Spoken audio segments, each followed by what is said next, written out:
That's my baby. That's my baby.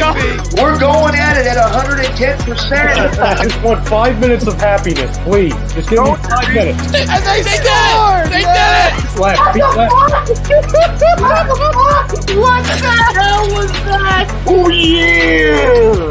What the fuck are you talking about?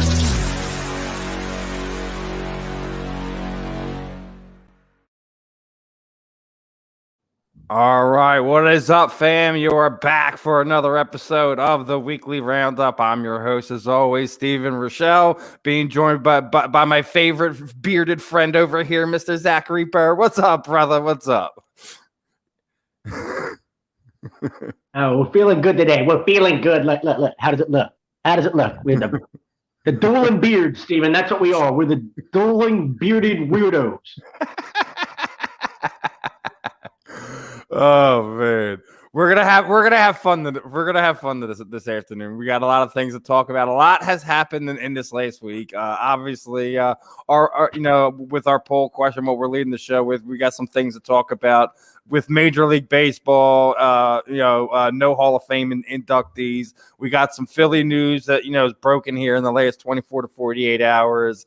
A couple signings, couple moves been made, so definitely going to talk some baseball. We're going to talk about our red hot Sixers, who were 7-2 over the last 9 games. Arguably the hottest team going into February, right? If I'm not mistaken, at least if you're looking at it from my eyes.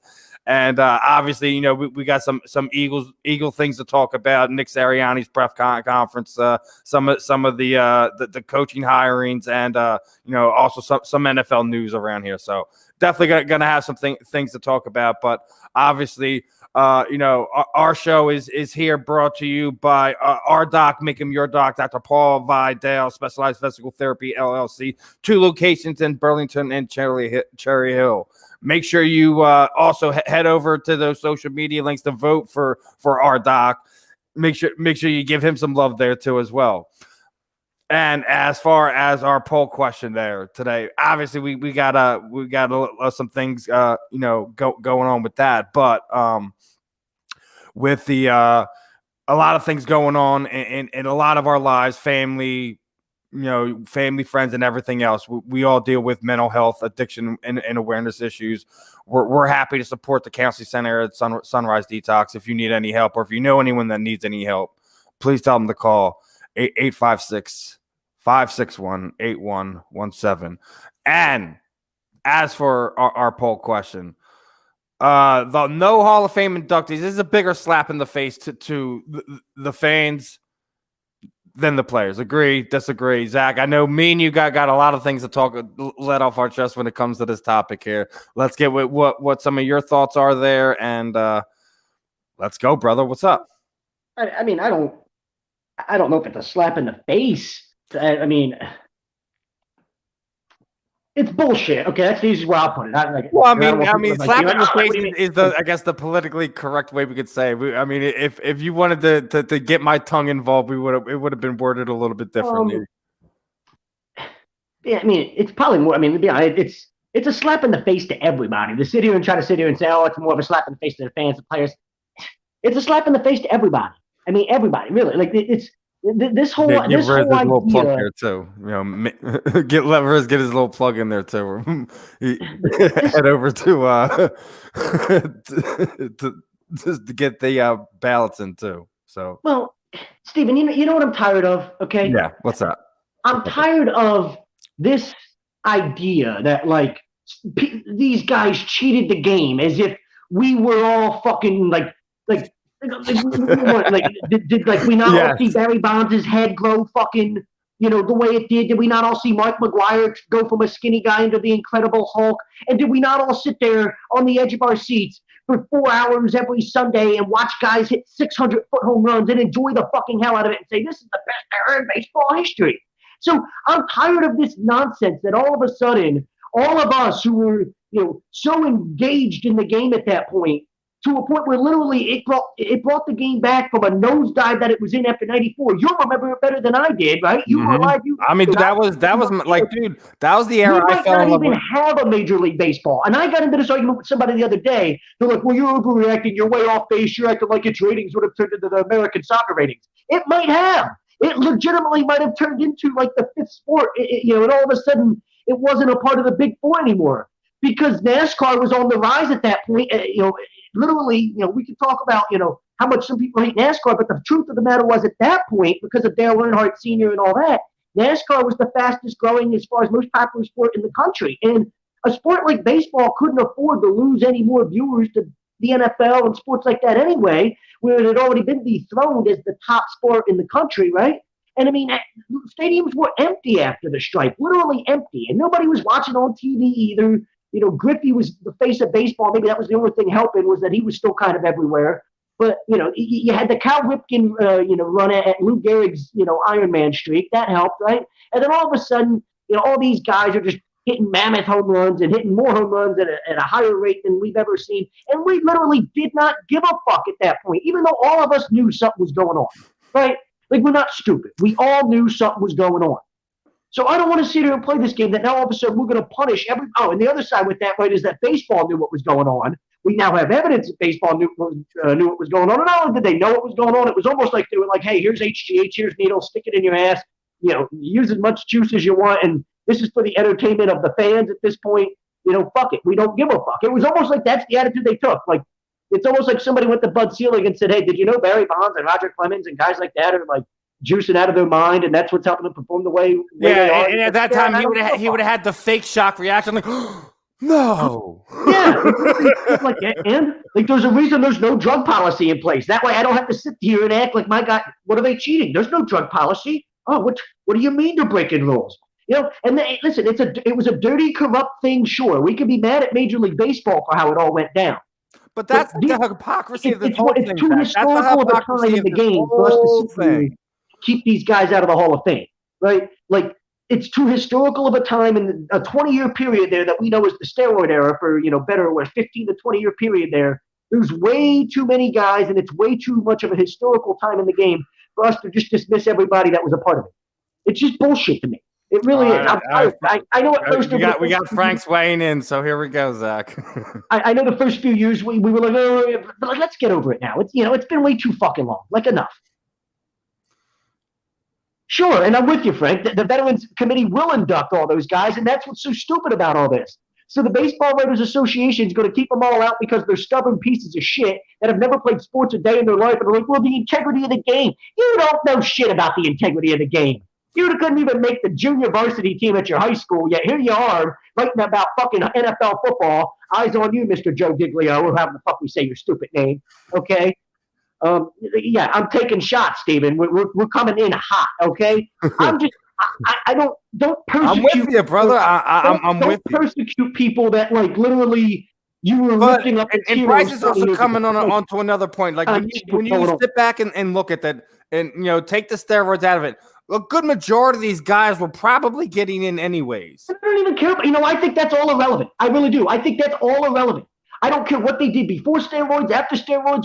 I don't give a fuck. The bottom line is Barry Bonds hit 700 whatever fucking amount home runs, and that's all that matters. And here's the thing that me and you were talking about off the air that Bryce is bringing. Like we're talking about guys that are throwing baseballs and hitting baseballs. We're not talking about people who are causing physical harm to one another. So. Exactly, and baseball is absolutely complicit in it. And now you want to sit here and watch the MLB make millions of dollars off it. Watch the owners make millions of dollars off of this. But when history comes back around, we're going to punish the players. Get off your freaking high sanctimonial high horse. I don't want to hear it. And let's not bring up stories, right? About, old school stories that we've all heard about, like Babe Ruth, injecting himself with cheap testosterone and being sick for like 3 days, and he missed multiple baseball games because of it, because he heard from some crack fucking pot doctor, some crack pot doctor. Now, Matt, like, listen. I'm a Jewish guy here, and you know, I'll sit there and say a lot of things. Curt Schilling don't really care for anything that comes out of his mouth. I don't. But if we want to sit here and start pulling this card, then we're gonna have to remove a lot of other people from the Hall of Fame. Yeah. That's a slippery slope when we start playing that game. They said this. Listen. Unless you killed like millions of people on live television at this point in time, Tim Raines was literally smoking crack in the clubhouse in between innings, and he's in the Hall of Fame. I mean, it's just like, I get it, and Schilling's a piece of shit, but like, Schilling is one of 18 members of the 3,000 strikeout club. 16 of the 18 are in the Hall of Fame. The only two that aren't are Curt Schilling and Roger Clemens. So what does that tell you about, like, it's all a bunch of this idea that, like, Schilling should be kept out because of his views. I really don't care about it. We got to talk, Don. I still didn't get my message, Don. You're not allowed to get it off the air today until I see a message on my phone of an address. and Steven, the other side of this that I don't think enough people talk about is just like, the NFL Hall of Fame in Canton, how they talk about it as like a museum type of thing. If you've ever been to Cooperstown and know anything about Cooperstown, it really is. It's the museum, it's the Hall of Fame of baseball. It's this giant, it celebrates the history of the game. Good, bad, the ugly, whatever. It's all there. It's all there. It's always been there. Now, it's only now that we've tried to say, well, we got to keep certain parts of the history of the game out. That's nonsense. If you want to put something on these guys' plaques or something where it's like, he was a heavy, he was heavily involved in the steroid era, and it was known that he was a steroid guy that. And Don, make sure that's my Instagram. Whatever, but. Don't mean to cut you off here. Don, if that's A2Ds, make sure it gets to me so I can take care of it, because it's not A2D. It's me. I'm taking care of it. and Joseph, I'm with you. Like, there's still a lot of things. Like, listen, if like the fact that you look at the people that were available this year, and even if you want to play that card, right? Let's play devil's advocate. This would have been the perfect year for all three to get in. All right, let's just say that baseball writers all just said, we're not going to vote these three guys in, no matter what, right? So then you can't tell me the list of other players that were available. You guys couldn't at least vote on one guy. One. Scott Rowland, anybody. Give me something. And I've been arguing with people for 5 years that Scott Rowland's a Hall of Famer and he'll be inducted in the Hall of Fame. And people used to laugh at me, Scott Rowland. And Scott Rowland's about to be in the Hall of Fame in 2 years. Fifth best third baseman of all time? Yeah, he's in the top 10 third baseman of all time list, sure. Where he ranks, in that list is probably up to, who's ranking him. But I think people that, like, people look at a guy like that, like, how can you look at his career numbers for third base, and it's hard to keep a guy like that out. If you really were just going to sit here and say, fuck it, none of those three guys can make it, then yeah, fuck it, put a guy like Rowland in. Fucking Todd Helton, didn't Todd Helton fucking have his numbers grow this year? I mean, Helton's a guy that is a Hall of Famer, isn't he? Ted, you're hitting that one on the head. The voting, there's corruption in everything we deal with in life. So, like, that's just things we have to deal with. Regardless of what we're talking about, everyone puts a mask or a veil over something where there's some dirtiest, nefarious shit going on. I mean, yeah, listen, I'll go with you there too. Bobby Abreu is another one we could have done, like even something we could have ponied behind. It's one of these things. Like, listen, I get it. If you don't like these guys, you're saying these guys aren't going to get someone else the opportunity. Don't sit there and play this freaking game. Listen, I've been on the Jeff Kent should be a Hall of Famer bandwagon forever. The dude's got the best offensive numbers out of any second baseman in the history of the game. And for whatever reason, because people didn't like him and he was a complete asshole, he's not in the Hall of Fame. And he was probably on steroids too, but that's besides the point. But in his defense, has he ever been on any failed steroid list? Did he ever show up on any of it? No, it was just speculated that he did it. It's really hard to sit there and play that game. I think 98% of the guys using it did. But that's what drives me nuts about these people that want to vote on, well, this guy was a steroid guy and that guy wasn't. How the fuck do you know? Were you in there watching people stick needles in their ass and know who was using what? I mean, Jesus Christ. It's so asinine to sit here and think and play the game that, like, well, we like Bagwell enough where Bagwell, we're going to give him the benefit of the doubt and say he wasn't a juicer, he wasn't a steroid guy, and put him in the Hall of Fame.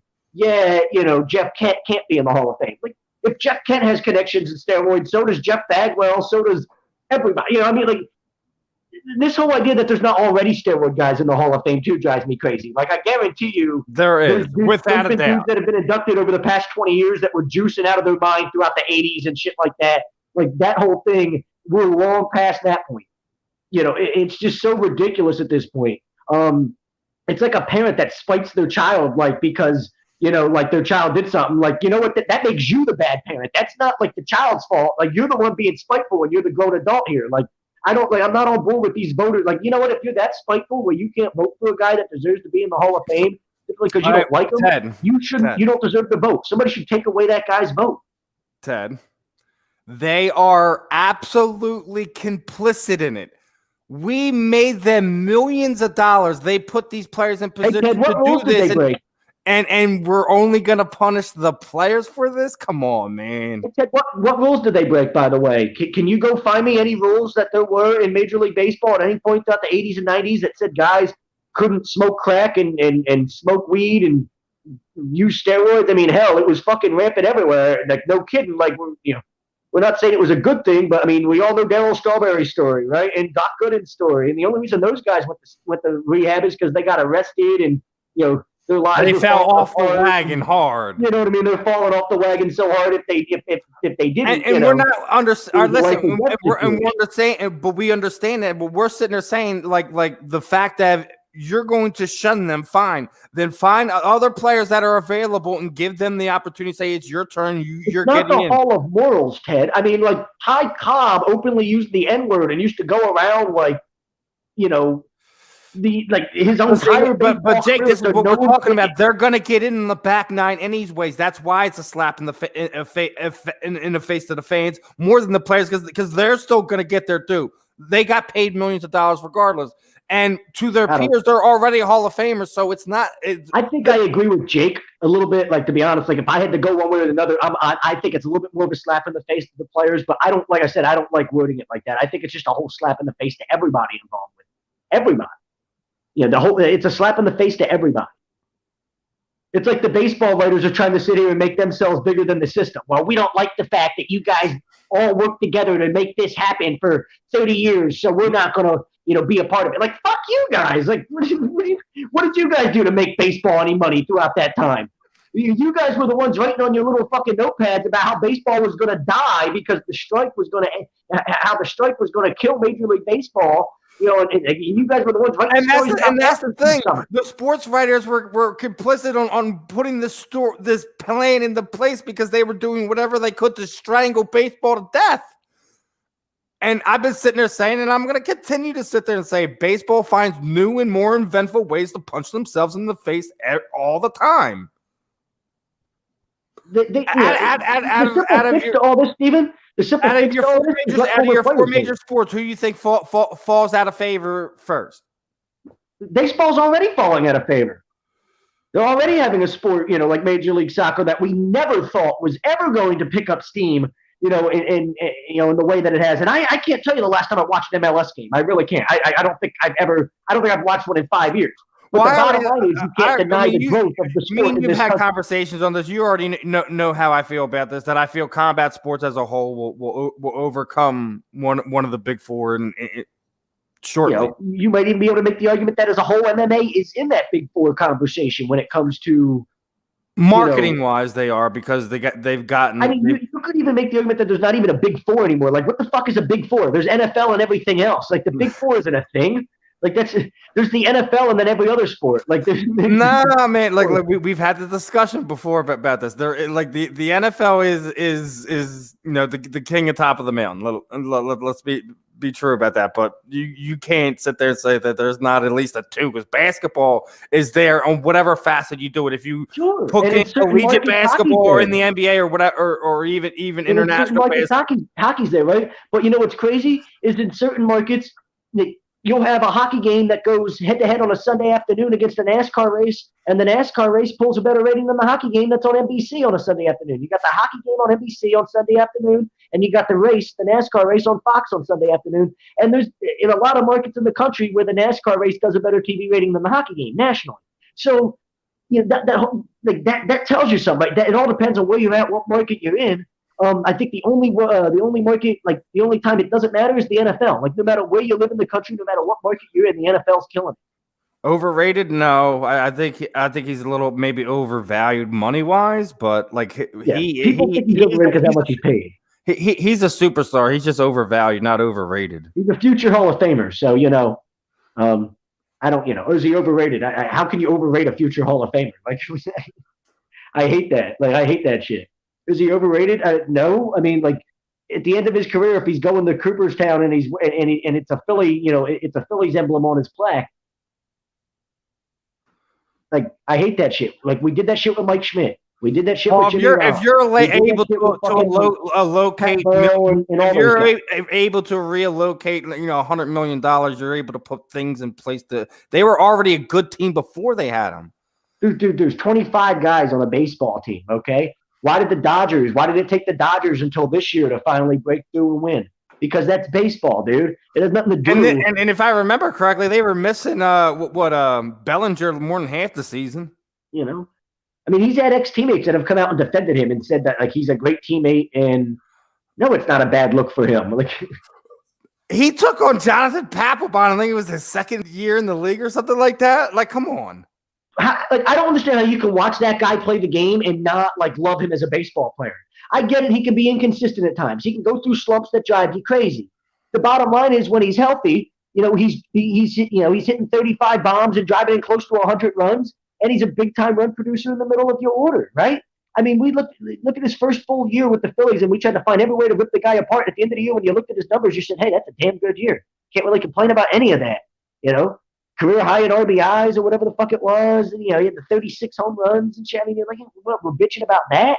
We're bitching about that type of production? And then the fact that the guy's ready to run through a brick wall every single day to go win a baseball game for your team. How can you hate on it? Like, we're supposed to love that attitude here.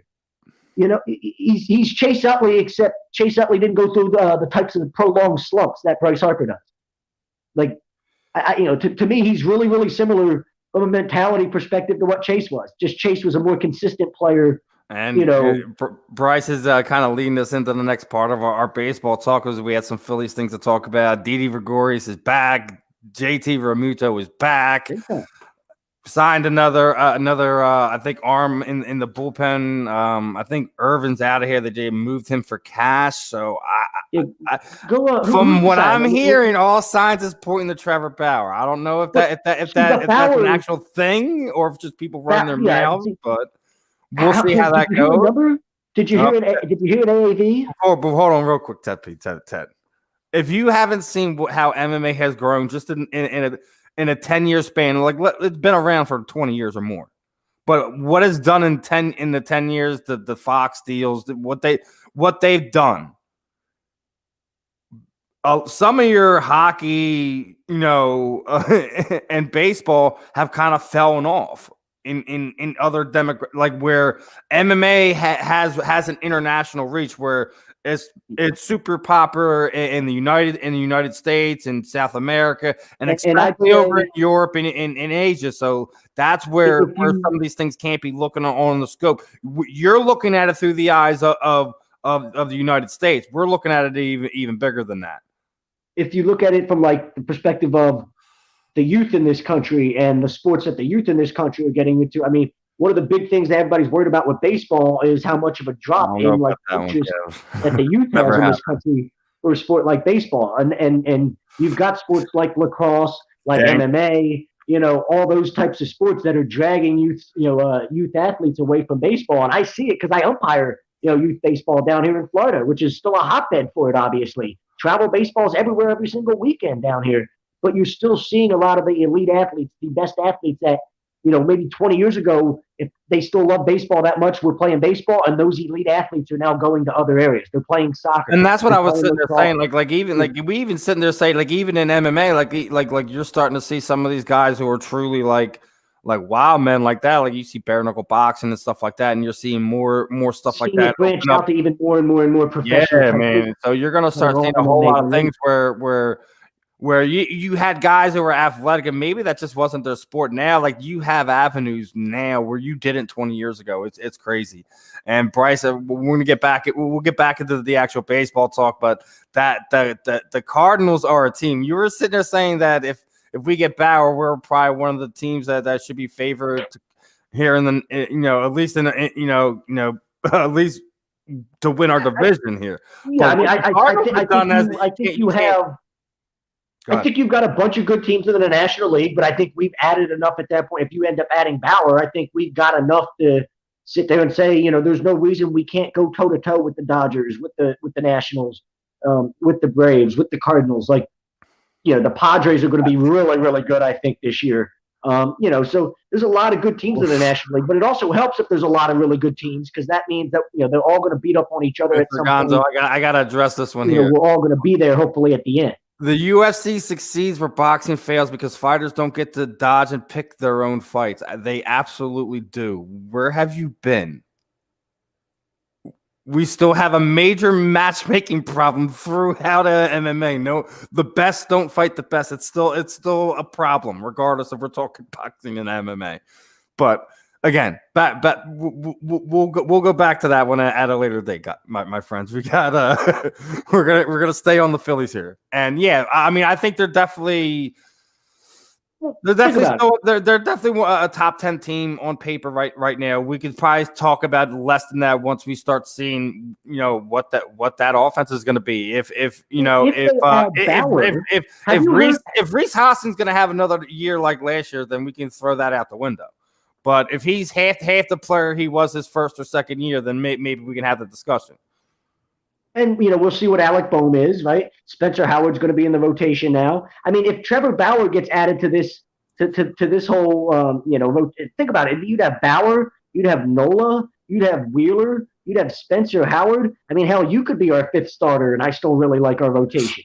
Dude, you don't want me, dude. My arms are roasted. You get what I'm saying, right? You know what I mean? Like, all of a sudden, my ERA would be like 30. and then we added Archie Bradley, and he's apparently going to be our closer. Something that he was doing last year, and he's put, we talk about how he can pitch all over your bullpen, but he's going to be our closer. I really like the idea of having a guy that we. I don't know about running Major League Baseball, but the NL West is that's I think the beauty part about it is because we get to watch you guys beat up on each other. Listen, the Dodgers could take a step back this year just because you got a little bit of a World Series hangover, right? They finally reached the top of the mountain, the peak of the mountain, right? The Padres are young, they're talented, they're fun. They probably have the best. I'd say Fernando Tatis Jr. is the best player in baseball under 21. 21 and under is he? The best player in baseball. The best young player in baseball, however you want to put it. I mean, they're really, there's something to look with them and say, hey, if there's anybody that could come and dethrone a team like the Dodgers and the Nationals, they're kind of maybe the team taking that next step. But I like where we're at. I like our rotation, and our lineup was already really good last year. We've added JT and Didi back to it, right? So like those were guys who were worried about not having back. They're going to be back now. We literally had a lead. We were a decent bullpen away from like making a playoff run last year. Not even like a good bullpen. Listen, dude, our offense wasn't the problem last year. As much as we wanted to complain about this guy having we were complaining about it because the bullpen was just so bad. And once you got past your third starter, you just didn't know what to expect. So yes, adding some of these pieces continues to keep us on that track. If we could just get I think Tommy's going nuts on YouTube talking about it right now. Like, dude, if we can get finding a way to get past that 20 to 24 outs, who knows where this team can go in the playoffs? You really don't. Yeah. I'm going crazy. Tommy, who did we sign today? Who did we sign today? Who was the who was the arm that we signed today for $3 million? I gotta look that up in a second. Yeah, I'm trying. It's driving me crazy that I can't think of the name at the moment. And I'll need it. Just like you, Tommy, I didn't come on the air with any notes. Right? We know notes did up in here, and now, I need it. And now we need the name. Matt Moore. Somebody hand me some notes. Matt Moore. Matt Moore. There we go. See, dude, and listen, I think that's a big signing. That's another guy that that is still the meme of Philadelphia. That is the meme of of that season for Philadelphia, Ted. JT just not him. Fuck the rest of the bullpen, bro. My starter goes like 5 or 6 innings. Matt Moore gives me 2 innings, and then I go right to Archie Bradley. Like, I don't need anybody else. Like, yesterday, the past 24 hours. 48 hours to us. It's fresh to us. How about that? How about that, Mr. Milekovic? We're on Florida time down here, Greg. You know how it goes. Florida time. A deal with Boston you would love. What's this deal, Tommy?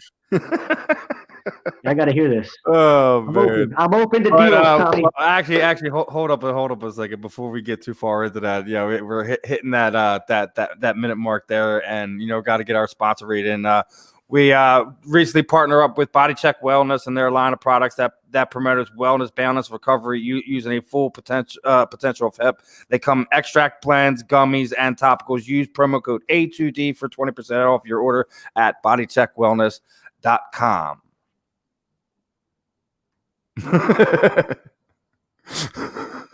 He's saying it's the same time, but what he's saying is like Florida's a different world from Philadelphia, so it's a different they get their information differently. Time, but we're kind of like on our own, like we kind of chill down here. It's like, oh shit, that happened a few hours ago. I thought that was like 10 minutes ago. We lose track of time and get distracted. It's it's 80 degrees down here. You're worried about snow, and I know you had to shovel your driveway or whatever. And I'm just like, oh shit, like. I got so many other things going on. I lose track of time sometimes down here. It's so easy. When you're up there freezing your nuts off, it's very easy to be like, you're constantly looking at the time. Andrew Benintendi and the lefty. I do like Benintendi. Okay. All right, we got you, Greg. Who do we have winning the Rumble? I don't know. I guess you're gonna have to. I don't watch AEW. I watch AEW. You gotta check out the lazy booking and in this very ring, guys. Garbage for a long time now. They're gonna give you all the answers there. If you're into pro wrestling, AEW is some good shit. I got you, Bryce. I got you, Bryce. We get the WWE. We'll get to that. We will get to the football talk. I know. We mixing it up on you. We normally kick it off with some football talk, but baseball got us going this week. We're getting closer to the spring training. We're within a month. Leave us alone. We love our baseball. There's only so much football you can talk, man. I mean, like right now, we'll give you some football back next week as we're getting ready for the Super Bowl. Would you take the week off? We got any press conference here. We'll get to the Eagles talk. Don't worry. We got you, Greg. I can't wait to hear all the dipshits, that want to chime in about. Ted's taking shots. Is it? I haven't heard that, Ted. I mean, maybe down the shore. You're right. You're right. There's some of the shore areas down here. They're kind of. It could be a little bit sketchy, but no. I mean, people down here for the most part behave themselves, and they're just like fuck everybody. We're not up each other's ass down here the way it is in the Northeast. You know what I mean? Like, is there too many people up there? That's what I'm trying to say, Greg. Like I know, the obvious slap in the faces to the players, but the more disrespectful thing is to us. Like you want to sit. They want to sit there and play this high horse game with us, man. It's fucking nonsense, man. It's utter baloney. The writers are fucking bullshit. The owners are fucking complicit. MLB's fucking complicit. I don't want to fucking hear it anymore. I'm sick of it. It's nonsense anymore. They use steroids. Half the league was on steroids and drugs. Shut up. There's probably more than half the league, but I mean, they use steroids. Who gives a fuck? And every pitcher in baseball used to doctor the ball in some way, 60 years ago. Like, who cares? Who cares? I don't. We're not attacking. I think it's cool that Phil Negro used to keep a nail file on his back pocket. My friend, relax, Ted. It's all love. We're not allowed to take shots at each other. Greg take shots at each other. Greg. Well, it's agree to disagree. In case you don't tell, bro, we're always taking shots around here. It's all in love. It's all in love. Wait, I took shots at you. We got a Tobias Harris highlight sighting. Ted, I don't even remember taking shots at you. That's how crazy this is. I just see something, I say something stupid, and like it's all in front of me. Like I'm just off the cuff with a lot of this shit, man. It's not anything personal. I can't even remember what I attacked you with or what it was for. Ted P, you got to take that up with the boss, man. You got to let Tommy know the people have spoken. That Frank. Oh, damn. We got to. Listen, Frank's my boy. You know, I went to high school with Frank. I've known him longer than anybody here. But who's this Ted P guy all of a sudden? Ted is a loyal listener and follower. Oh, I'm interested. Now, how do you know my boy Frank Vespi? Zach's like, oh, I'm interested now. Wait, let's sit back. I'm ready. Hey, trying to think. We know a lot of people. Yeah, right.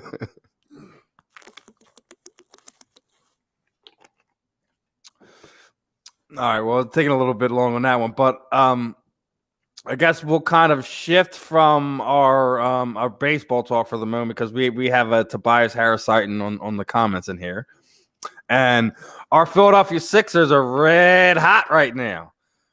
Joel Embiid looking like he might actually do his thing this year and actually get his additional hardware.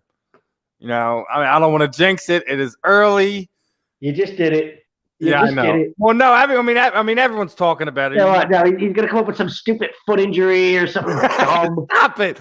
Don't wish it into existence, damn you!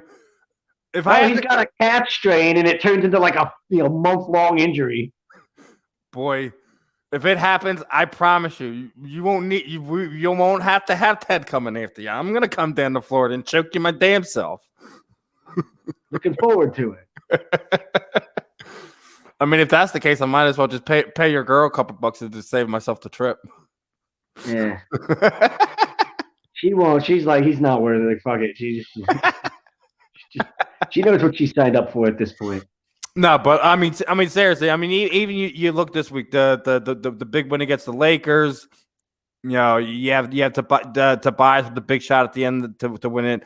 Joel has been red hot, and you know, for everyone still running their mouth about Ben and whatever. I guess the real thing is to see is what do you think? This team's hot.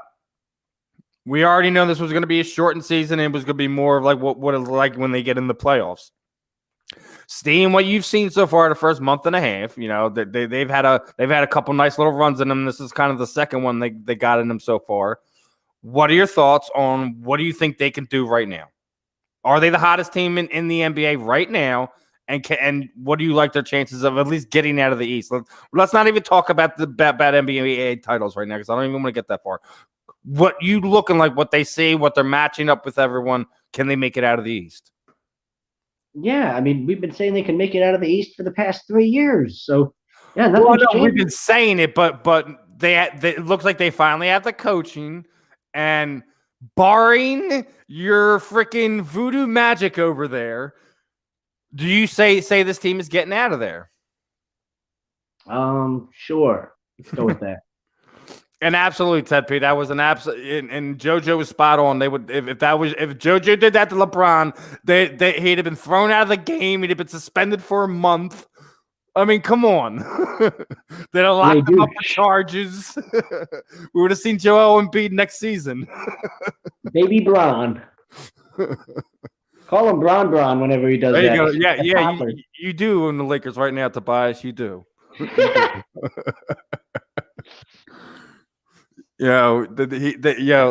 LeBron's got to call you if he's got to do something right now. That's how much you own him right now, brother. Let's do it.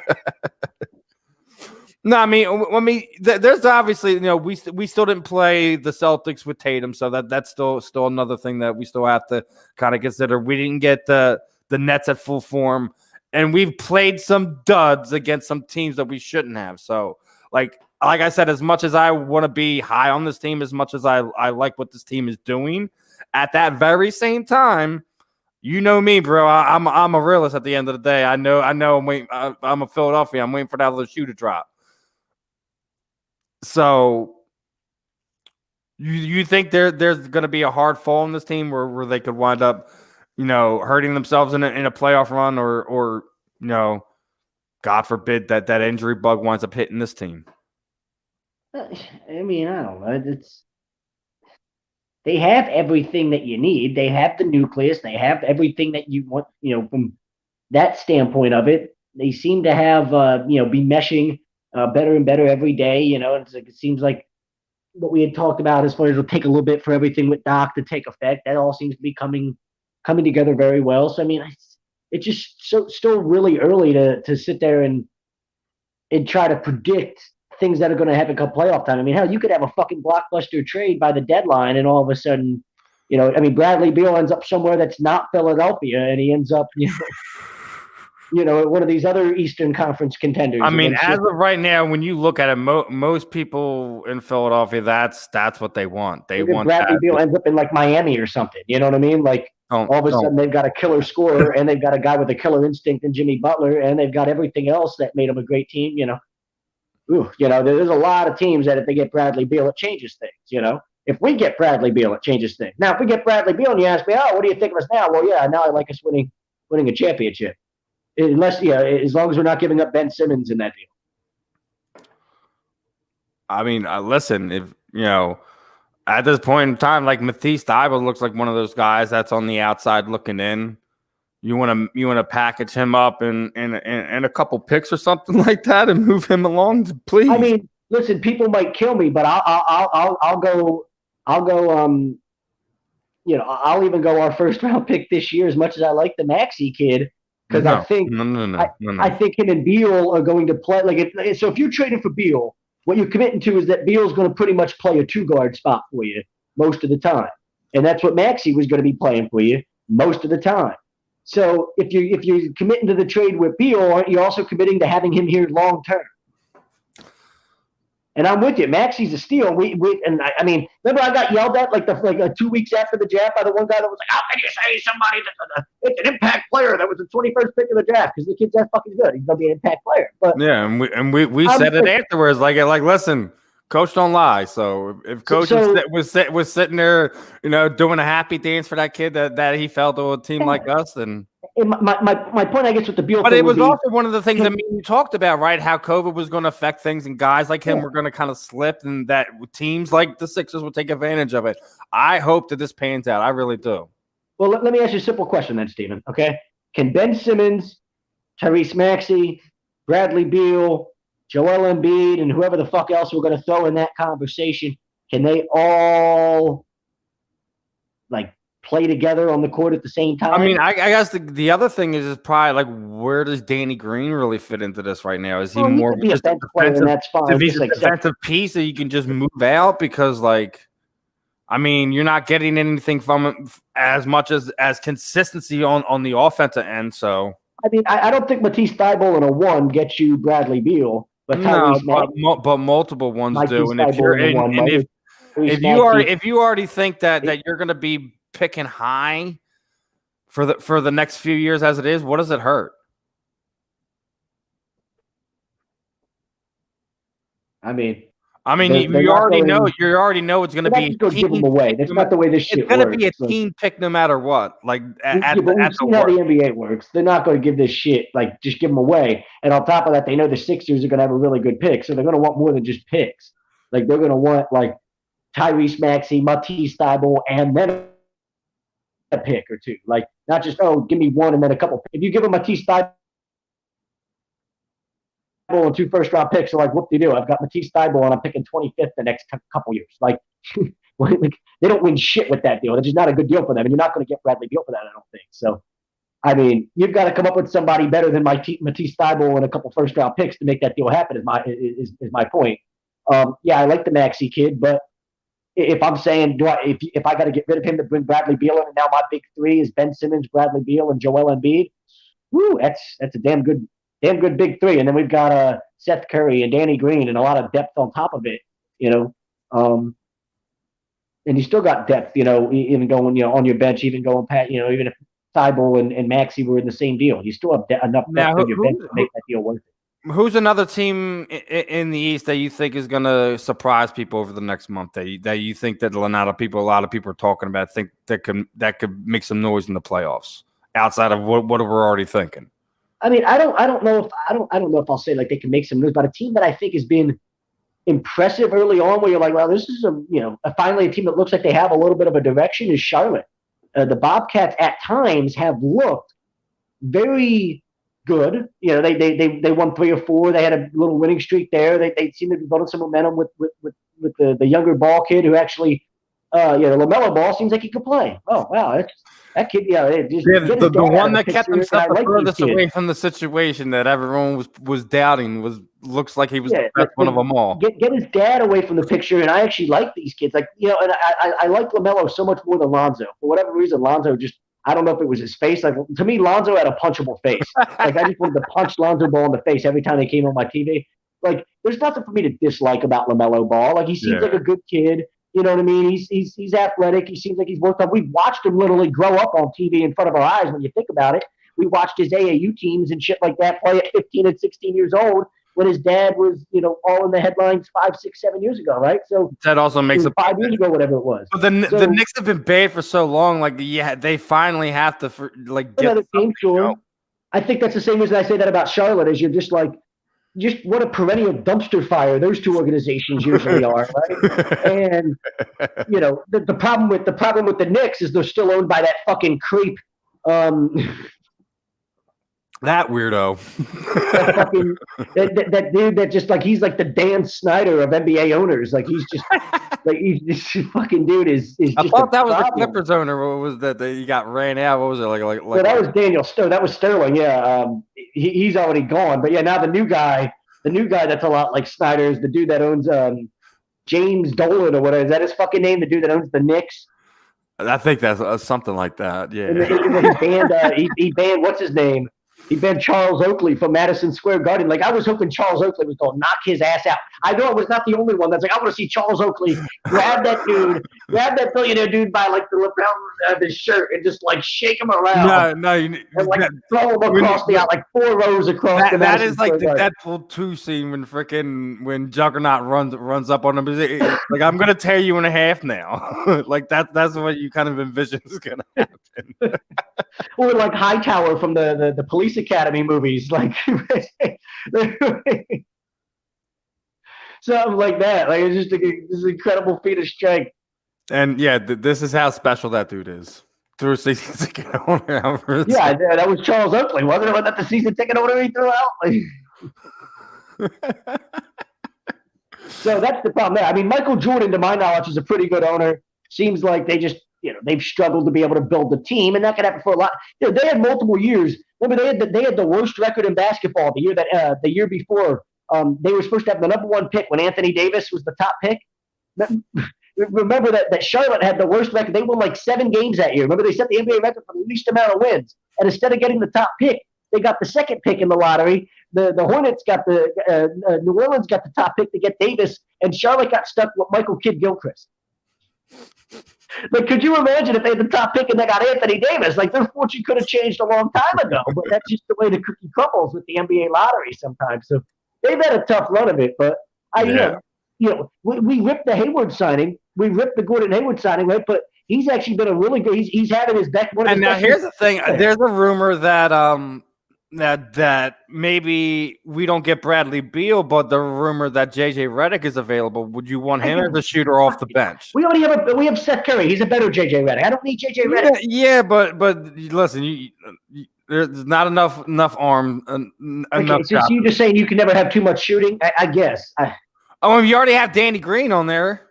And you have Tyrese Maxey. I mean, how many dudes are going to be rotating in and out for minutes? I mean, seriously, Well, that's the thing. Listen, you already know what the rotations are now, and that's the other thing. I forgot to even mention Tobias Harris, even though he's literally right here in our comments. Yeah, Tobias is tearing it up. He owns the Lakers. Remember?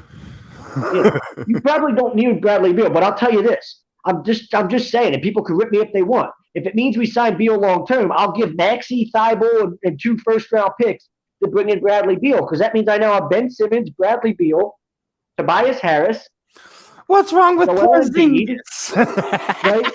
I've got Seth Curry. I've got Danny Green still on the bench. You still have a really really good starting here's the thing. You think that this team's just only going to go as far as Joel Embiid can carry them, or is Tobias and Ben gonna be able to shoulder it when JoJo has his off nights, or when they're just throwing him tripled and double covered? Well, I'll say this. I think this is. I'll say it like this just because I think this is probably what I want to see, happen more than anything else. I think best case scenario with this Embiid outcome. I don't have any problem with what we already have in Dwight Howard. Yeah, I think good with Dwight Howard. Like, listen, who would have thunk it? Who would have thunk it? Exactly. Dwight Howard. Who would have thunk it? Dwight Howard would be a positive influence on the young guys on this basketball team. But remember how much Howard is taking on a leadership years ago, though, Zach. Remember this fame? He destroyed the Jordan. Why would we want him? Why would we want Howard here? Did me and Ted P just agree on something? I really think that's a good deal for Beal. I mean, I might get rid because everybody. You know what we do? Because we clown everybody so early in this city, right? Like we're clowning this Maxey kid so early. You know what I mean? And then in 2 years, when he's sticking up the joint, they're gonna be chanting Maxey pad at him and shit, like from like the front row, because we know how this goes in Philadelphia. He's gonna go from this to as soon as he's stinking it up or he's hurt and he's not producing, they're gonna be the first ones to rip him. I like the kid. I think the kid's got a chance to be a great player. But if you know what Bradley Beal is, and we know what Bradley Beal is. Even if you're saying, hey, well, Maxey could be, he could be as good as Bradley Beal. Yeah, he could be, or he could not be. He could break his, leg next year and never reach his full potential. Like you have a chance to get Bradley Beal now. That's what championship teams do. Here's your window. It's your time to win it now. I'm not worried about 5 years from now as much as I'm worried about now. So if Bradley Beal helps me win the championship this year or next year, I think it's worth doing. I'm not worried about 5 years down the road. Think about it. 5 years from now, if you don't win the championship at some point in the next couple of years, the window is closed in 5 years, right? Like we're talking about this is the window now. This is the window. We're in the window. So it's kind of like when the Phillies made all those trades to try to do what they did, right? But you're in the window. You got to do what you got to do. It's not just Ben and Beal. Like, could you imagine Ben, Beal, Tobias, and JoJo? All four of them on the court play phenomenally together. All four play really well together because Beal's a perimeter player, right? And Simmons is kind of a ball in the hand guy. Harris just kind of does a little bit of everything. Embiid can have the ball in the low block, and Beal's going to be able to really benefit from Embiid attracting a lot of attention and double teams on the low block. Beal can get a lot of good looks from the perimeter, and he can score in a lot of different ways. That's that makes your offense. That's the missing dynamic that wasn't there even when Jimmy Butler was there because Beal's a better scorer than Jimmy Butler was. And then that's also a freaking another fire move right there because then you get a shooter like him fresh off the bench, right? On twos. On some twos, the way he's playing this year. Ugh. First, let's be honest. We all like Seth Curry so much more as a bench piece, as like a sixth or seventh man than we really do. I mean, if you think about it, if you make that move happen, he probably could be your sixth man of the year. He's more valuable. I think he's more valuable as your sixth man than he is as a starter. If we're just being honest. It's really valuable to have a guy like that, a lights out shooter that comes off the bench and could just knock out. But he's kind of a like your stretch 5'6", like your fifth starter, sixth guy that can kind of fill he's the guy that spells your guy some one of your guards some time, some minutes. Even if you're playing like 8 deep, right? So like say at that time we're thinking, if you bring in Beal, you'd have Ben Simmons, Bradley Beal, Tobias Harris, Joel Embiid. You'd have Seth Curry, Danny Green, and Dwight Howard. Right. You have to think about it. Somebody has to save Bradley Beal. His career is literally going to be like we thought. And that's why if you're Bradley Beal, why not? Right? Like why not? Like at this point, even if you don't win a championship, take a shot at it. Right? It's like hell. This is the best opportunity you're probably going to have.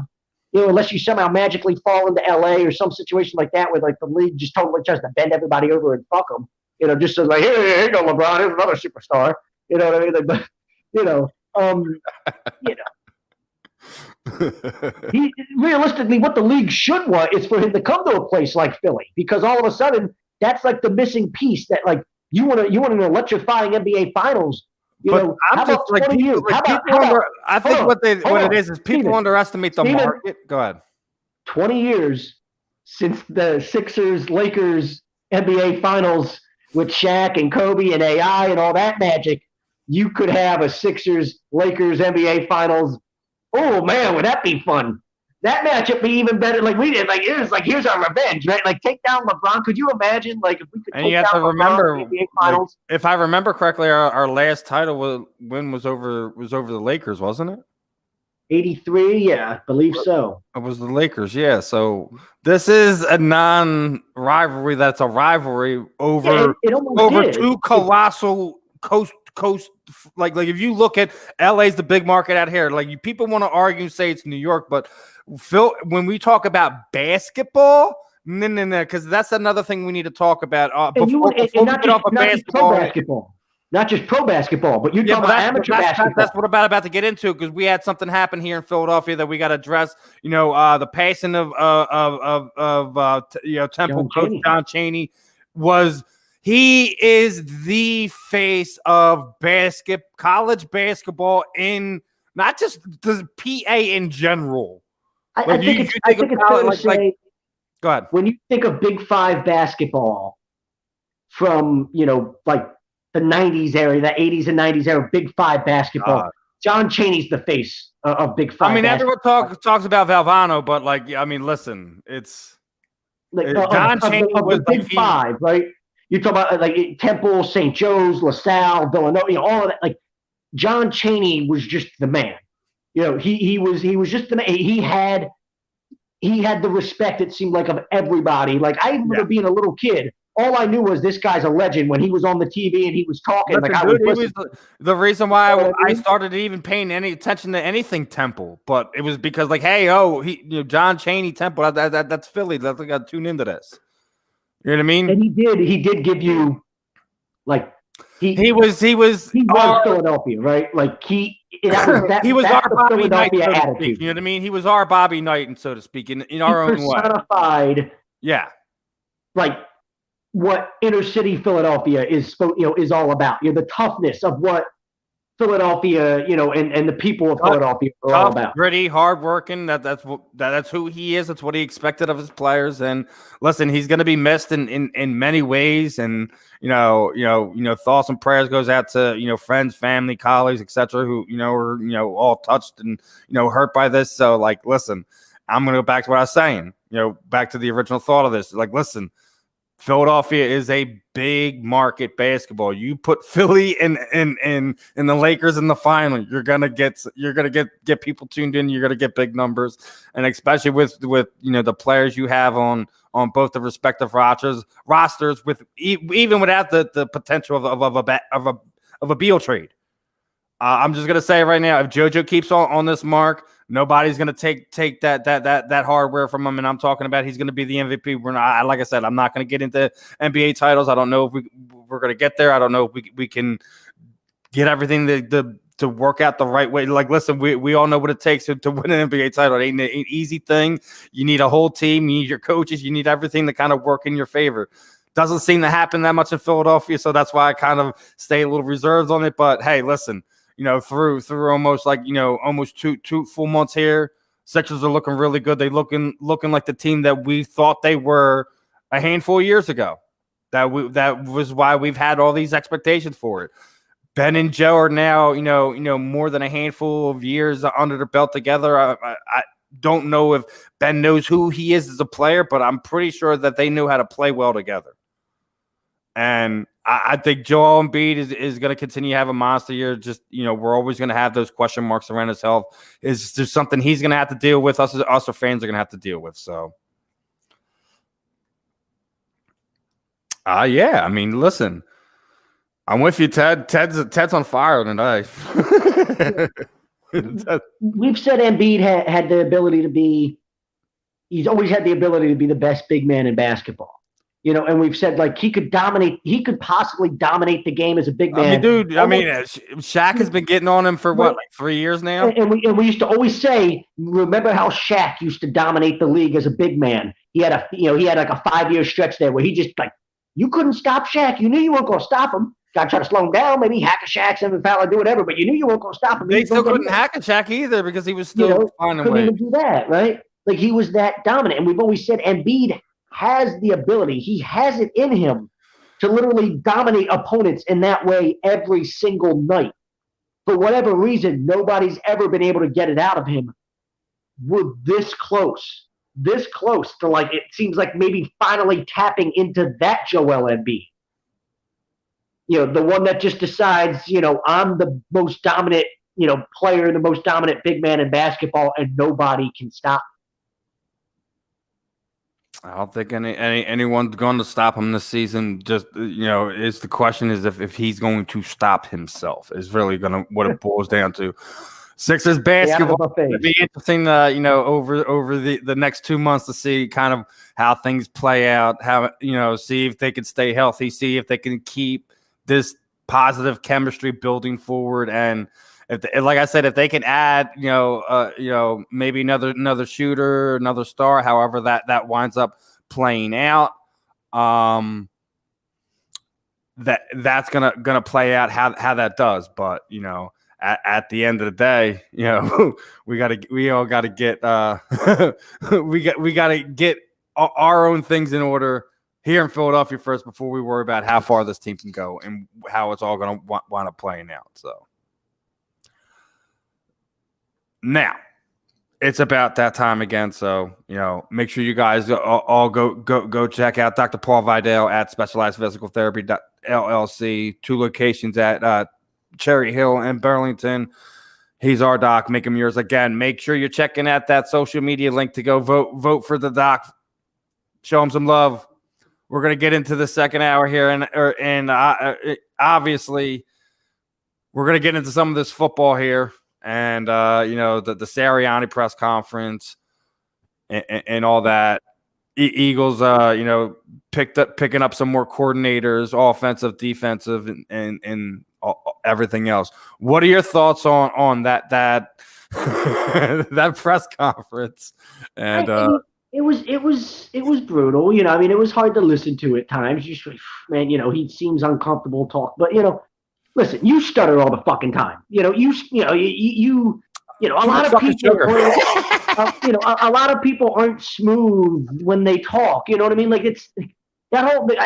I knew we were going to do this, and listen, at the time I was like, this guy, this isn't coming across too well. I wasn't oblivious to it. I literally turned to my girlfriend and told her, I was like, this is ain't coming across too well. I was like, this guy, he's struggling a little bit. He's not coming across as well as He's not as much of a smooth talker as he could be. And, listen, I want to be fair because that's not going to define him as a football coach. And he could get much better over time with those types of things in front of the media and things like that. You know what I'm saying?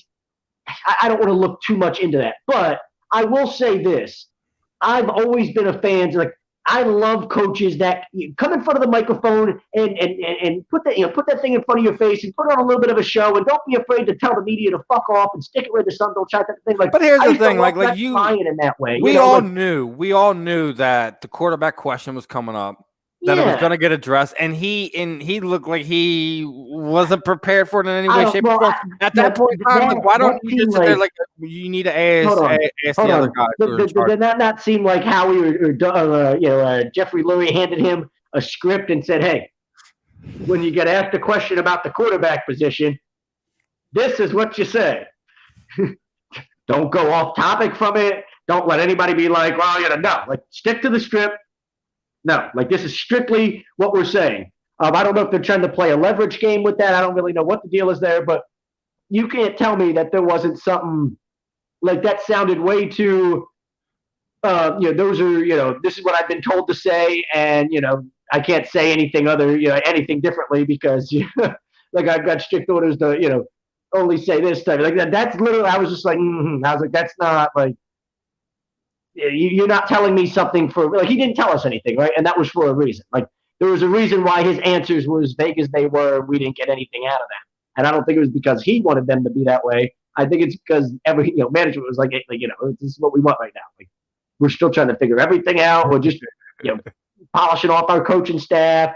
We don't want to say anything. Maybe it's true that maybe they really don't know. They know they want to move on from Zach Ertz. They've said that, but I mean, hell, we all knew they wanted to move on from Zach Ertz. They didn't need to come out to say that for us to know that, right? Like, we kind of put 2 and 2 together with that over the course of the year. So is hopefully they can get a partner that has somebody who's disgruntled or somebody who wants out of where they're at, and we can kind of, I mean.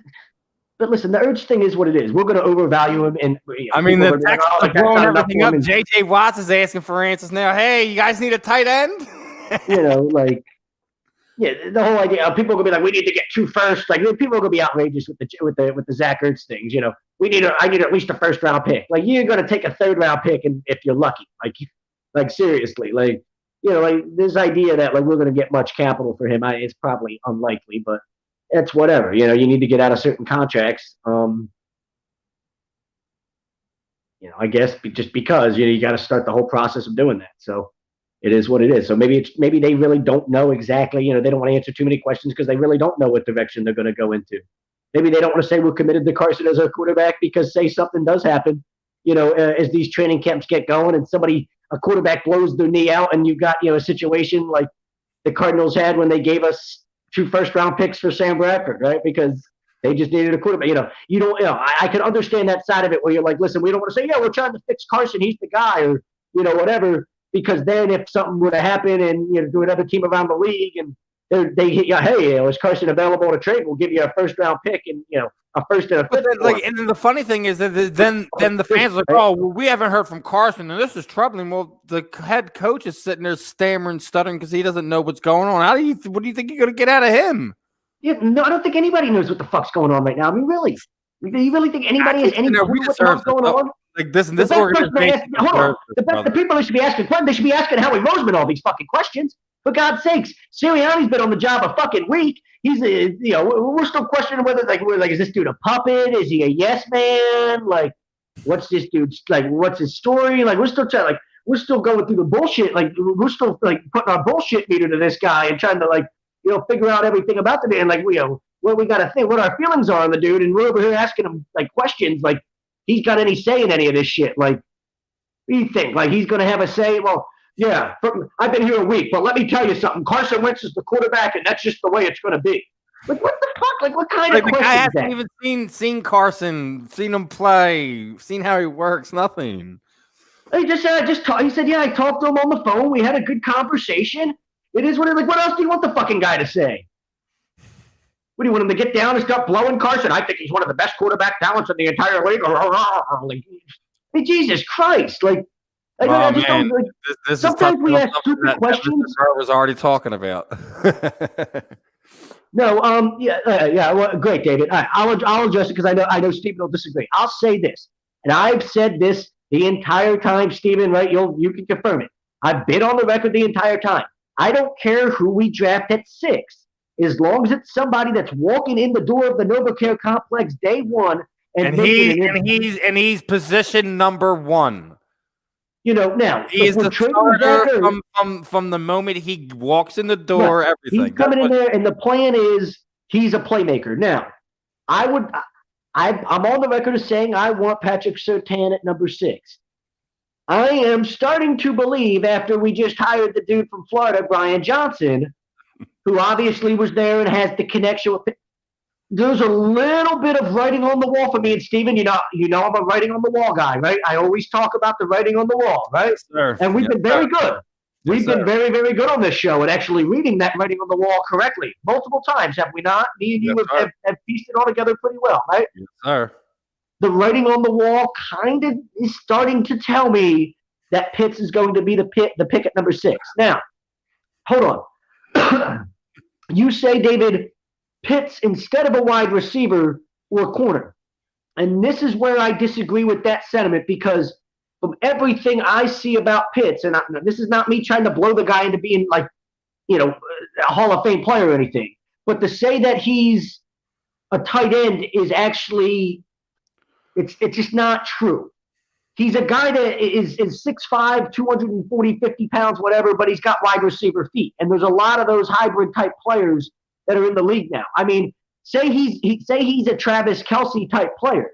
Well, he's absolutely worth the 6th overall pick then. And I think that's where you're looking at if he's a guy that's a hybrid tight end. We're seeing a lot of these elite tight ends are now guys that can go line up at wide receiver and beat a cornerback off the line of scrimmage and just go win the one-on-one battle and win the route, make a play, whatever.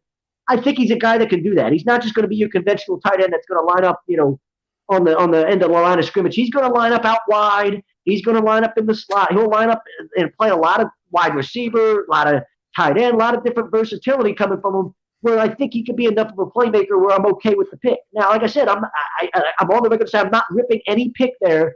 And I've even said I don't like Micah Parsons at 6. But if we took Micah Parsons at 6, the other thing why I don't think you're going to see a wide receiver with that pick is I think they're going to continue to sit there and say, hey, we've invested multiple early round. Fair. And I think they're going to say we're going to trust in our coaches to get production, out of J.J. Arcega-Whiteside, out of Riker, etc.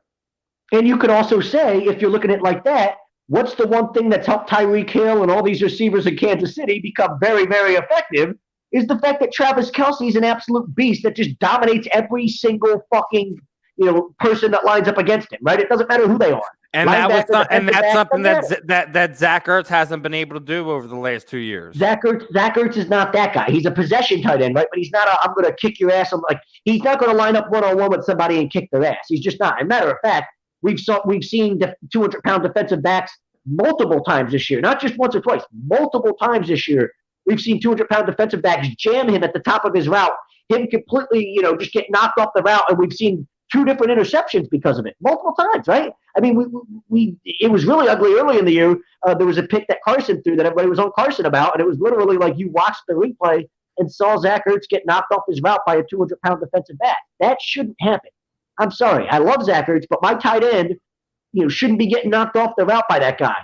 I think I can trust Kyle Pitts. I think I can trust Pitts from Florida to run through that guy. Like a 200-pound defensive back ain't knocking him off that route. He's going to go dominate somebody and kick their ass. And, if that's the case, I'm cool with it. Now if we draft him and it's not that and he's just another guy and, he's a nice player, but he's not dominating people the way that I think he needs to in order to justify picking him there, well, then I'll rip it. But I think Jamar Chase or Devontae Smith is a slam dunk pick, but literally when you could take one of them, they could be a complete bust, and I would be ripping it the same way. So I think that's my point. Just give me somebody at 6 that's having an impact from day one, walking in that door saying, I'm the best player on the field at whatever position I'm playing. There ain't no competition at this position. I'm the guy. Where's Tommy to go off on the gadget players? Now Jalen Waddle, would it drive me crazy? Yeah. I mean, again though, it would drive me nuts because I think there's a lot of better players there. But if he turns, say he turns into a guy that, all of a sudden gives you, 80, 90 catches his rookie year and 1,200 yards. I mean, that could happen too, right? We don't know. We don't know any of this. But you better not draft me Jalen Waddle if Devontae Smith and Jamar Chase and Kyle Pitts and Patrick Surtain and Michael Parsons and all those dudes are on the board. If you got 5 people on the board there, you still take Jalen Waddle. Now, don't want to get too far into the draft part of it, but obviously the Zach Ertz thing has come out. The Zach Ertz thing has come out. People are starting to weigh in. Where do you see Carson's security blanket landing? I don't give a fuck. I know you don't give a fuck. I'm asking where you see that he's landing. I know you personally don't care. I hope he doesn't have one. Why does he even have a security blanket? Motherfucker, throw the ball to the open fucking guy, and that's the way this is going to work. We brought in Sirianni from everything I've read. The guy is a coach. He can coach hard. He's a tough coach. He'll get on you. He'll ride your ass if he needs to. That's what I want to see. Fuck a security blanket. Well, that's why the security blanket's going to be on the bench here in a minute if you don't fucking throw the ball. The security blanket is going to be in another city. He's being traded. Where's he going? What kind of question is that, Steven? That's as bad as who's the Eagles quarterback going to be this year. Zach will not be an Eagle in this coming season. Well, that's the only thing we can agree on, though. I mean, he's a tight end, bro. it's not like it's one of those positions where teams are like, yeah, give me that guy. Like, oh no, get the fuck out the way. I want him. Like teams aren't lining up like punch each other in the mouth. No, he's mine. No, so you're saying we'll probably just get the Eagles will only get a conditional pick back for Zach Ertz. You can be very disappointed in what we get back for Zach Ertz. Well, I didn't say I was going to be disappointed. You mean the Ertzians will be upset? Yes, the majority of the fan base that thinks Zach Ertz is Tony Gonzalez or something. I don't know. Like they're gonna be like, how could you accept a 4th round pick for the guy? Like because that's like what somebody offered, and that was the best you could get. And like either take the 4th round pick or the guy walks in free agency. Like. It's a business. Sorry. Well, no, me and you talked about this a while. Like we saw the writing on the wall a while ago. I said that you should have got rid of him probably a year ago. We kicked it around. His value was at its all-time highest. We were hoping, right? What the hope was, the strategy behind all this was he has one more great year, right? He has one more great year. You milk one more elite year out of him, and it didn't happen, and we got burned for it. We seem to have a history of doing that in this city, do we not? Yeah, we do. We tried to milk how many elite years out of the Phillies from like 2011 to 2013, and it just blew up in our face. There was no milk left, man. It was bone dry. Get off the Eagles. We'll get back to this one for a second. I want to get your thoughts on the Chad Wheeler situation. Yeah. Now here we go. Man. People want to throw the race card out there, but I think there's more things to it than that. People don't know Chad Wheeler's the offensive tackle from Seattle. Beat the ever living nonsense out of his girlfriend. Absolutely. I want to because the race thing's obviously such a touchy thing. I think where people are throwing the race thing out, at least is because it's an interracial relationship. I got no. Well, no, I think from what I've seen from people is their point is if Wheeler was a black player that was in this position, would this situation have been handled a lot quicker and a lot swifter by the league, by teams, like whatever? Like from what I've seen is that like people. I think he is in the lucky situation of and didn't. And if he was a black player, would that have changed? I think he's in the lucky situation of. I think he's in the lucky situation of being in Seattle. I think he's in the lucky situation of not being a premier player. Should that be able to shield him from this? Absolutely freaking not. The fact that it's not being carried by major media outlets, and we've already talked about this personally between both me and you privately and stuff like that, dude. We know exactly why this story is being bottled up. It has nothing to do with race or anything like that. And if Wheeler was wrong altogether, I absolutely agree that he should be blasted for this. I mean, the dude's a psychopath. Forget about being blasted. I mean, this is like a Forensic Files episode. If you read you seen that show Forensic Files, right? Like, you read the details of this case. The dude was eating dinner after he choked her out, and then she came to, and he was like, "Wow, you're still alive?" As he was eating dinner. Like, dude, you're a psychopath. Like, that shit's nuts. Julie, we're locking this if dude we're away throwing in a player time. at this point in time, I'm going to have to agree with Zach. We're giving up a second to get a player. We're not getting a second and a player. We're giving up a second to get a player. You're giving up a player and giving them a second to get a player. I'm telling you. Forget about second and a player. You're not even getting second or a player. Like, we're not getting a second round pick. We're not getting a player either. If there's a second round pick involved, we would probably be giving up the pick. Oh, this dude just crashed in birds. Yo, bro, I'm watching the Winter X Games. Yo, this dude just fucked his shit up. Yo, dude, my man is skiing, bro. He just did like 4 flips, and he just wrecked his shit. Yo, my man is out for the count, too, bro. I'm just, you talk about live reactions. Oh, Mr. Bird. They got EMTs running up the hill. Never lose your authentic. Dude, I'm going to just watch somebody die on live TV. Hold on. Yo, Jesus God, this dude just crashed in very so hard. Do you ever watch the X Games? Those dudes that crash on like their skateboards and shit, and like on the dirt bikes, like on like the motocross, and they're doing the best trick and they wipe out. Like that's what this dude was doing on skis, and he just crashed and burned. Oh my God. It's on ABC right now if you want to turn it on and check it out. No, I'll pass, but the listeners could definitely tune in, and if that's your cup of tea there, but yeah, I mean, hopefully, the Seattle freaking makes them pay. The city of Seattle makes them pay. What I mean, not just the Seahawks. Yeah, I'm not even worried about that. Like, these people don't want to rip the Seahawks. The Seahawks only do so fucking much. Like, yeah, fuck the Seahawks.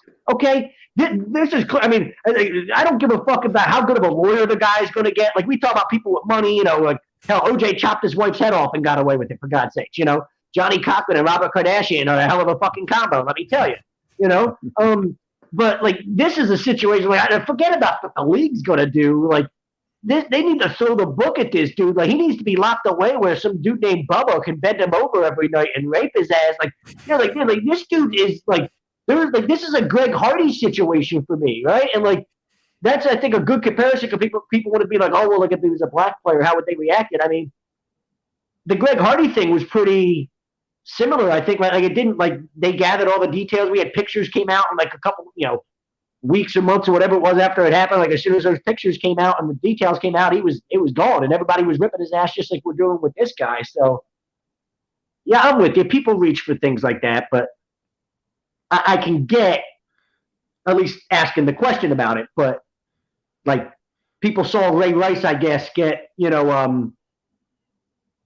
Rice in the way that whole situation got handled. It's like they did everything they could to make an example out of Ray Rice, right? Which good, bad, or indifferent, I think that's what people are saying is like, yeah, but I also think of like you got to think of like this. He was in like a kind of like a second tier big market down there in Baltimore. He was in he was also in a premier position. Who was one of the one of a handful of premier players in the league at the time. And I'm not talking about a guy with what happened. Now let me tell you this. Did you know this kid's name before I just said it?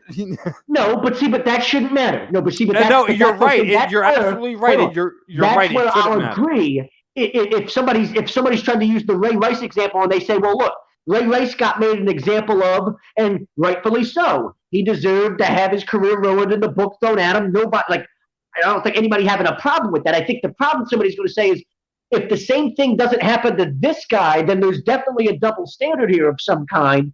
How do we make such an example out of Ray Rice to the point where he's blackballed from the league, where he doesn't even get a tryout? For God's sake, we got guys like Chris Johnson and Steven Jackson coming out of retirement getting tryouts with the Patriots and shit, and Ray Rice can't even get a tryout, which, okay, whatever. But, this is what we bitch about with the league and how, not just the league, but how law enforcement handles these situations with famous athletes on a case-to-case basis. There's no consistency. And I could understand where people can be frustrated with saying, Ray Rice in his situation, Kareem Hunt in his situation, Greg Hardy in his situation. We made examples out of all of these people and made them into these giant pieces of shit, and rightfully so. Let's do the same thing to this guy. And I think we will. I don't think we're not going to I don't think we're going to give this guy a pass or something. I think at the end of the day, once everything, when we go through the process with all this, I think this dude's going to be made an example of too. And, we're not going to have any of that. People are upset. It's the cancel culture. It's the people. They want the blood. They want the venom. They want that. It's the mob. And not to say that the mob shouldn't be satisfied in this instance, because they absolutely should. I mean, you could but in the same sense, the guy shouldn't be dragged through center square and beaten and stoned either. Everything should be done a proper way. Though he shouldn't deserve that, because I feel a certain type of way because I seen some things happen to my mother that I don't ever wish anyone ever seen. So I'll tell you what, I get that people feel in that way, that how he should face jail time, in my opinion. Like, you agree with that? I mean, absolutely. From the details I've read with this. I mean, Ray Rice, he didn't even face jail time, right? Like Greg Hardy, I think, faced some jail time at the very least for his whole situation. Like this, I look at this. I mean, this dude's a psychopath. He's a danger to society. He's a danger to other people around him. He's a danger to other women that he's going to be in a relationship with. How the fuck do you do what this dude did? Sit there and eat dinner as she's like, you think she's dead, and then like literally, like you thought she was dead. She woke up and you were surprised, like, oh shit, you're still alive. Holy shit! Like what? Like, dude, like, oh my god! Like the amount of like psychopath type shit that goes into that. Like, lock this dude up forever. You don't need to, like, as a matter of fact, like I said, just, like, send him to the chair and put a bullet in his head. We don't need to waste taxpayer dollars on that guy. Like, we really don't. That's where I'm at with that. I hate, like, you know, locking people up that you're just like this dude's the scum of the earth. Like, literally, you could, like, put a bullet in this dude's head and nobody would probably care. Why waste taxpayer dollars on somebody like that for, like, 30 years when we could just, like, be like, oh, fuck it. Like, I'm with you, man. Like, dude, I have. And that probably surprises you because you know some of my political views. You're probably like, what? Like, no, why? Listen, I've told you this many times. Political views aside, dude, people have fucking common sense, dude. Know right from fucking wrong, dude. Like, listen, that hits me in a special way, dude. Like, dude, not a lot of people know. I seen some things happen to my mother, dude. That no one should ever seen, dude. So, like, people putting their hands on women, their hands on women just boils my blood in another way. So, like. Yeah, he should have the book thrown at him. Yeah, career aside, he's probably going to lose it. I mean, especially he barely had a career to begin with, let's be honest. So he definitely doesn't have a career. But fuck that. I'm not worried about his career. Like, fuck that. Make an example out of it. You want to make an example out of somebody with the judicial system? Fuck it. Here's your kid. I mean, this is like as bad as it gets type of shit, right? Like, no, see, you're missing the point of that. I'm not including what's happening to him to cancel culture, but it's like it's the mob mentality of cancel culture. Yeah, I mean, and this mob should absolutely be fed, Ted. Let me reiterate this one. Yeah, I mean, we agree. That's what we're saying. Like, that's what we're saying. Fuck this dude. Like, it's not cancel culture. That's what I was saying. Fuck his career. Like, I'm not even worried about that. Like, his career is the least of my concerns. Like, I don't give a fuck about that. I want this dude to be made an example of, like. But here's the thing with all of that. Like, where do you draw the line, though? Like, granted, it happened if you pay your dues, but when do we sit there and say that you're not able to kind of resume your normal life? You know, we've already ruined potential. Time, we're already going to ruin potential winning sponsors, etc. because of the marks you've already made for yourself. But when you sit there, like, you can't all right, that goes right back into the boat of back to our poll question. Is there we're using things outside of the actual things of why these people should be involved in this, and sitting there saying, well, we're going to take this away from you. I am not with that. Michael Vick went to jail. Michael Vick paid his dues. I think there was a lot of people that felt when he came back, hey, like, I'll go you one further, dude. All right, listen. Time in jail and paid his dues to society just like anybody else did, right? And I love animals just as much as anybody else. Grew up with dogs the whole life. I was like, I can't, like, this dude's such a piece of shit. But that's what jail and that's what the judicial system is designed for. You go to jail, you pay your dues to society, and then you're welcomed back into society in a way that, you're not judged in a way where it's like, oh, well, fuck you for what you did 20 years ago. Like, that's not the way it's supposed to work. I guess some people do that. I'm not going to judge somebody with, like, you went to jail. This is how it's supposed to work. I'm not supposed to just discriminate against you because you have a past like that. Now maybe it would change if, like, I felt like you got away with doing something like that, right? Because of special privilege or something. I understand people judge it over that. But, like, in Michael Vick's case, he actually went to jail, got welcomed back into a situation in the NFL where it seemed like most people were on board with that. Although this comes back to the conversation we had a minute ago where I read a comment yesterday on Facebook. There was a huge argument that broke out because somebody tried to say that the Michael Vick situation was worse than this situation. And of course that brought up, a whole other, like, and it went in all different directions. They're both terrible in their own right. You cannot compare the two. You can't compare the two. I'm sorry. No, you can't compare. And like, it's fucking ridiculous to sit here and say that, like a woman beater, women beater and pedophiles, like the two scums of the fucking earth that, like, sorry, the guy that's over here, like, using dogs for dog fighting is not on their level. I'm sorry if, like, I'm hurting the feelings of dog lovers. I love dogs, but I'm with you too. Like, dude, I have a Michael Vick jersey in my closet, and it sits there because my significant other is a dog lover, and she will freaking burn that jersey on my back. I don't want to risk that one. So guess what? It just stays in the closet. Okay, but I'm just saying, like, you talk about common sense, right? What's common sense telling? If common sense is telling you that dog fighting is as bad as like beating your wife and pedophilia and shit, like I think people have their priorities a little fucked up. Like, it's just, we want to go back to just using common sense and something like those things, like you said, shouldn't be comparable, right? They're just not. They're not on the same spectrum of things. Oh, for sure. And if you just want to have evidence of that, I mean, what's the old saying about jail, right? There's two types of people in jail that like they're the worst type of people, and like they'll get their ass beat, and like other inmates in jail, like they look, they're like, I'm searching for one of those guys, and I want to kick their ass, and it's women beaters, right, and pedophiles, right? Like those are it's like the two that like. Those, and other than snitches, I guess you add into the conversation. The third is snitches, people that give information to the police, right? But all three of those guys, they're going to get their ass kicked every single day in prison by somebody. Because that's what it's viewed as. So that tells you, guess what? The dude that's getting arrested for dog fighting is not getting his ass kicked every day, okay? The pedophile is. The dude beating his wife is, okay? So maybe it gives you an idea of just where those things where those things rank as far as... Let's get our priorities straight, people. This dude, I don't know what you can charge him with in Washington State. I don't know what the maximum sentence is. Whatever it is, give him the maximum sentence. Make an example out of him. And with that being said, this segment is brought to you by Body Check Wellness is a line of products to promote wellness, balance, and recovery using the full potential of hemp. They come in extract blends, gummies, and topicals. Use promotional code 82D for 20% off your code at bodycheckwellness.com. Make sure you guys get on that for all your CBD and hemp needs there, my friends. Now, I think we beating the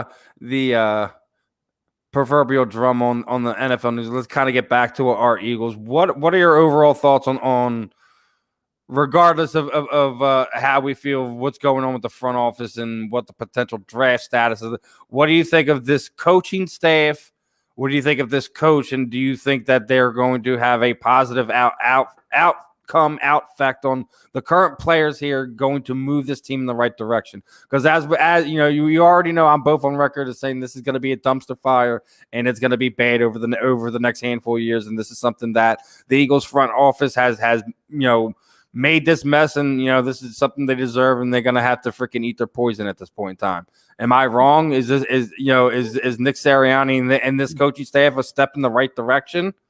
Well, I think that's what we said last week, low risk, high reward, right? Yeah. Like, we already think it's a dumpster fire. We're already in a really shitty position. If he's not any good and the whole thing sucks and it's just a complete disaster, well, okay. We weren't really that far off from being a disaster to begin with, so who cares? Maybe it's we've got a lot of good, bright, young minds. I do like the fact that they're all young, right? Like, great. Like, that's where the NFL's going. Enough with these old retreads where you got a bunch of, this dude's been a coordinator for 20. I don't like the dude that was calling play, the dude that was coaching the NFL and NFL offense in the 90s. Probably, we're being out, the NFL's come a long way since then. Like, those guys aren't, the forward thinkers that these young coaches are. So I've got no problem with us hiring a bunch of young assistants. I think the guy I like the most of all the hires is the offensive coordinator from the Chargers, Shane Steichen, whatever his name is. I don't even know how to pronounce his fucking name. I don't really care. I know that he just helped Justin Herbert set every NFL rookie passing record that exists. That's got to get you excited, right? Like the idea, hey, you just watch what this dude did with that Herbert kid. A kid that's big, tall, athletic, got some of the similar traits that you can see from a guy like Carson. I really like the idea of, I think it's really hard to find ways to complain about these two guys. And like, if the idea was you got to fix Carson, well, who better than a guy that's a Frank Reich protege and a dude that just helped a guy with a very similar skill set every, rookie passing record in NFL history.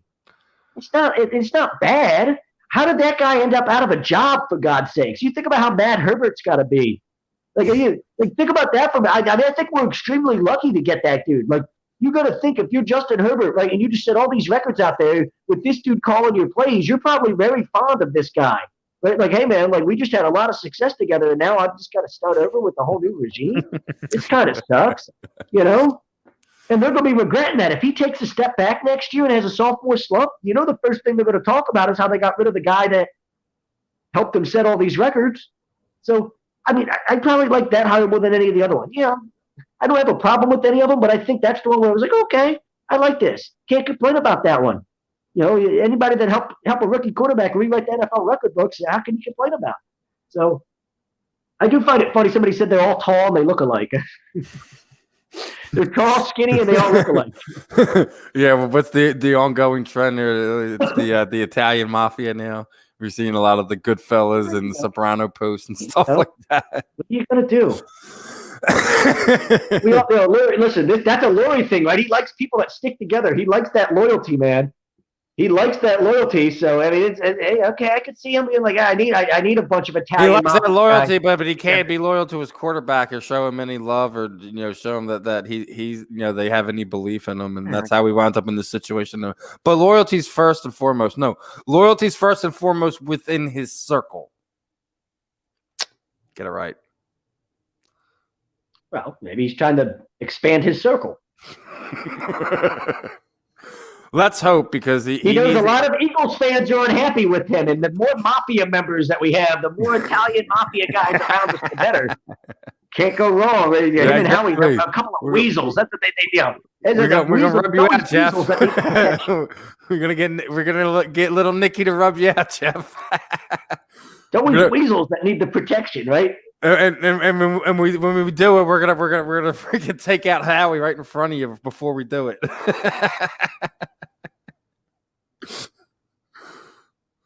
Hey man, like I said, I'm with you, man. I like the hirings. I like the youth movement. Would I like some more familiar names? Yeah. What about we both talked about familiar names, both former players and possible coaching replacements over the last month or so. So, listen, we're here now. This is what we got. I got high hopes, aspirations, none. High hopes. Exactly. Break out the Harry Callis, man. We got to break out the Harry Callis. Have to. That's the only thing we can have with this team. If you get that quarterback right, this team should be a 10-win football team, no matter what.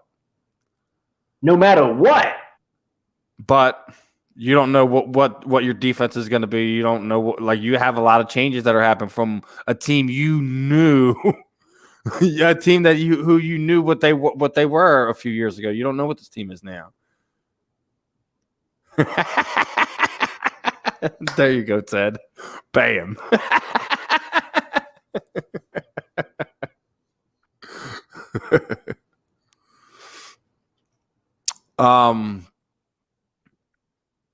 What else do you want to touch on these birds, brother?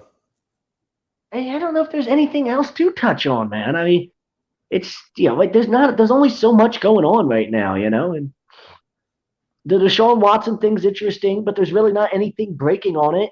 Where do you think Stafford? You think Stafford's gonna wind up in Indianapolis? You think I told you the whole time I think Stafford ends up in San Francisco. Yeah, I know. I was wondering if you think that's gonna be. Has anything changed from that stance in the past 7 days? No, and I think I've at least read some stuff that makes me think they're kicking the tires on it. It's probably got a really good chance to happen, type of thing. I know that's the problem, Ted. We don't know what that defense is going to be. Well, why would they ask him about the defense? He could barely answer questions about the offense. What do you think he's going to answer? Oh, what do you think about the defense? That's not my responsibility. Seriously, the answer I was ready. Well, that's why we hired. What's his name? Reminded me of the old Buddy Ryan press conferences. Well, and like I said, I'm a fan of guys that can control a press conference. Do you remember the Buddy Ryan press conference when they tried to talk to him about the offense? I know. I remember Rex Ryan. I remember Rex Ryan when he was with the Jets, and they kept asking him the same question. This is when, by the way, one of the best coaching jobs in NFL history. When they went 8-8 with Geno Smith as their starting quarterback. It's like Geno Smith and like nobody on that football team, and they went 8-8. Like, dude, that's got to be one of the best coaching jobs by Rex Ryan in NFL history. I swear to God. But I remember that year they were struggling. Like, like obviously they weren't playing good quarterbacks, and they somehow still went 8-8. Even though they had horrible quarterback play, and they kept asking him about Geno Smith and the quarterback position. And finally, in the middle of the press conference, Rex Ryan goes, I don't know how many other ways I have to answer the question. Here, I'll turn around backwards and answer it for you that way. Geno Smith is the quarterback of this football team, and he's got his back facing everybody as he answers it. Like, I like guys that control the press conference like that. I think it's beneficial to the football team. I think it takes a lot of attention off of the team, and it puts a lot of it on you by being able to control a press conference. And I think it's important in certain cities. Like I think Rex Ryan was great at it because it was New York and the New York media. And actually, I don't think the Eagles would be in on Deshaun Watson if they're going to do anything. It's a fantasy option. That's I mean, it's a fantasy world. But if I'm doing anything, I don't think Deshaun Watson would be. You already basically have that in Jalen Hurts. Why don't you go address another need? This is why I don't want to talk about one out of there. Let's do that one. Let's play some more fantasy talk. Why would Deshaun Watson want to come here? Literally, the report that was written. This is the report I read. Okay, so this is verbatim, apparently, from people involved with the Texans organization and this whole process with Watson. I don't know if it was his agent that said it or exactly who, but apparently, what was confirmed in the report was the Texans and whoever will work out a deal. The Texans can try to work out a deal with whoever they want. If they work out a deal between those two teams, Watson then has to sign off on it and say, yes, I'm cool with going to that team. And that's the way the deal's going to work. So I'm assuming his agent and all that, there's been a lot of negotiating in this where, like, they couldn't just trade him to Philadelphia or the Jets or any situation just because, that's the team that gave us the best deal. Watson has to sign off on it, and his agent has to sign off on it. That's why I still don't think he ends up with the Jets, because why would he want to go there? That's a worse situation than he's in with the Texans. Like, I know he wanted Salah as his head coach, but, like, what's there? Like, what's intriguing about that? Like, he's got 4 years on his contract trying to win now. Why would he go there? The people that want to talk about, Philadelphia, what if you traded Carson Wentz and 2 first-round picks? Why? Why would he say yes to that? Why would he come here with a brand new coaching staff and not a single playmaker and, like, a front office that's just as much of a mess and power hungry as the one. He meant Jacksonville. He meant Jacksonville, like do the Trevor Lawrence thing. No, because I think if you're Jacksonville, like, why pay Deshaun Watson $128 million when you can pay Trevor Lawrence a rookie contract for the next 5 years? But that all comes down to whether or not he's a generational talent. The one team I keep coming back to, Steven, I keep talking about it because I keep hearing all these things down here in Florida, is the Miami Dolphins. And the reports that I keep hearing going around down here are that everyone keeps saying the Jets got cash. So do the Patriots. Yeah, the Jets got to have $100 million in cash. The Jets are a dumpster fire, bro. Like, I know he keeps saying the Jets. I'm still feeling Belichick in New England. And maybe it is the Jets. I'm just saying, if you're Watson, you're in a situation that you're looking at as a dumpster fire right now, right? It's just an awful situation. So why would you make a lateral move to another organization that's currently in the same stage as you are, even if they are in a little bit better, process of building a direction or going forward? They're still a dumpster fire organization right now. If he's got 4 year, 100, whatever, he's got a 4 year contract, 5 year contract, whatever it is, he's trying to win now in that contract. He's going somewhere with talent that's like a piece away. Like, hey, you're the missing piece. That's where I keep coming back to, when I talk about with Miami and all the things I hear going around down here. Miami's apparently open to trading Tua and the 3rd overall pick to go along with maybe another future first round pick to get in on Deshaun Watson if that's what it takes. And that's what I keep hearing is that Miami. Boston ain't a far drive from New York. It's just about whether or not it happens. Boston ain't a far ride from New York. That's all I got to say. Great. And if you go to Miami, you could take a private jet to fucking New York anytime you want. Like, what do you think? That's not part of the deal if you talk to ownership? Like, hey, can I take I want a jet so I can take care of my business. You know what I mean? Like, Like Tom Brady still doesn't have business dealings in New York. Like, come on. That's what this is about. That's what this is about, Ted.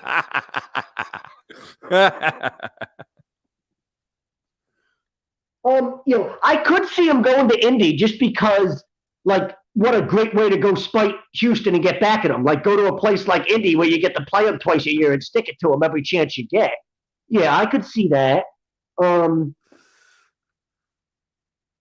But there's just got to be the right combination of everything, and there's very few teams that have the right combination of everything. New England is a team that has the right combination of everything to do something they wanted to do. I'm with you. I'm with you there, Mally. Like, that's what a lot of the reports are saying in New York. But you have to remember all the reports saying James Harden was going to be a Philadelphia Sixer for the past 2 months. Remember that. So listen, this is the way it works, Molly. Okay, we're professional sports, and I don't mean to disrespect you by calling you Molly. I hope you don't find that disrespectful. Molly Mal, also Molly Mal, whatever we're going with. I mean, this is the way that it's always going to work. Anything, and it's in all sports. Kevin Durant becomes a free agent. It's where's he going? L.A., New York. LeBron James becomes a free agent. Where's he going? L.A., New York. Right? The top names become a free agent in baseball. Where are they going? L.A., New York. Boston. Right? Boston. Boston they get thrown into the picture. Something, but L.A. and New York are always in the conversation, no matter what sport it is outside of hockey. You're talking about baseball, basketball, football. Like, those are the power markets. Those are, New York and LA. You don't get any bigger. Those are the two biggest media markets in the country. So, of course, you're going to have every possible report that can possibly exist that's going to come out connecting players to those markets until it's no longer the case. But you tell me what's realistic about Deshaun Watson and the New York Jets outside of he's got family and a business is there. He's also got family in the Southeast. He grew up in fucking Georgia. So, you think that he's not interested? Like, hey, Mom, like, come live in Miami with me type of thing? Like, come on. Like, hey to, whoever, the brothers, his brothers, his sisters, his siblings, his cousins, whoever. I'm with you, Ted. I'm trying to get on that JJ Watt train, man. I want him here. I want him here for multiple reasons. I don't care about the injury thing. Like, I already know he isn't the fucking, the most dominant player on the defense, even if or even in the NFC East for that matter. You bring him in here for more leadership, for the additional stuff, dude. You bring him in. I'm in on bringing in JJ Watt here. You bring him in, Ted, because of what happened at the end of the year with him. How he had no problem sitting out in the final press conference of the year after the final game and calling out people. He didn't mention anybody by name, but he was straight up. This is what's fucking wrong with this football team. We got guys that don't work hard enough. They don't show up early enough. They're not staying in the building long enough. Okay, and they're just not doing what's necessary in order to be a good But I do agree that Bill O'Brien should definitely be thrown in prison for what he did to that Houston franchise. Sure, absolutely. That's why I want JJ Watt here.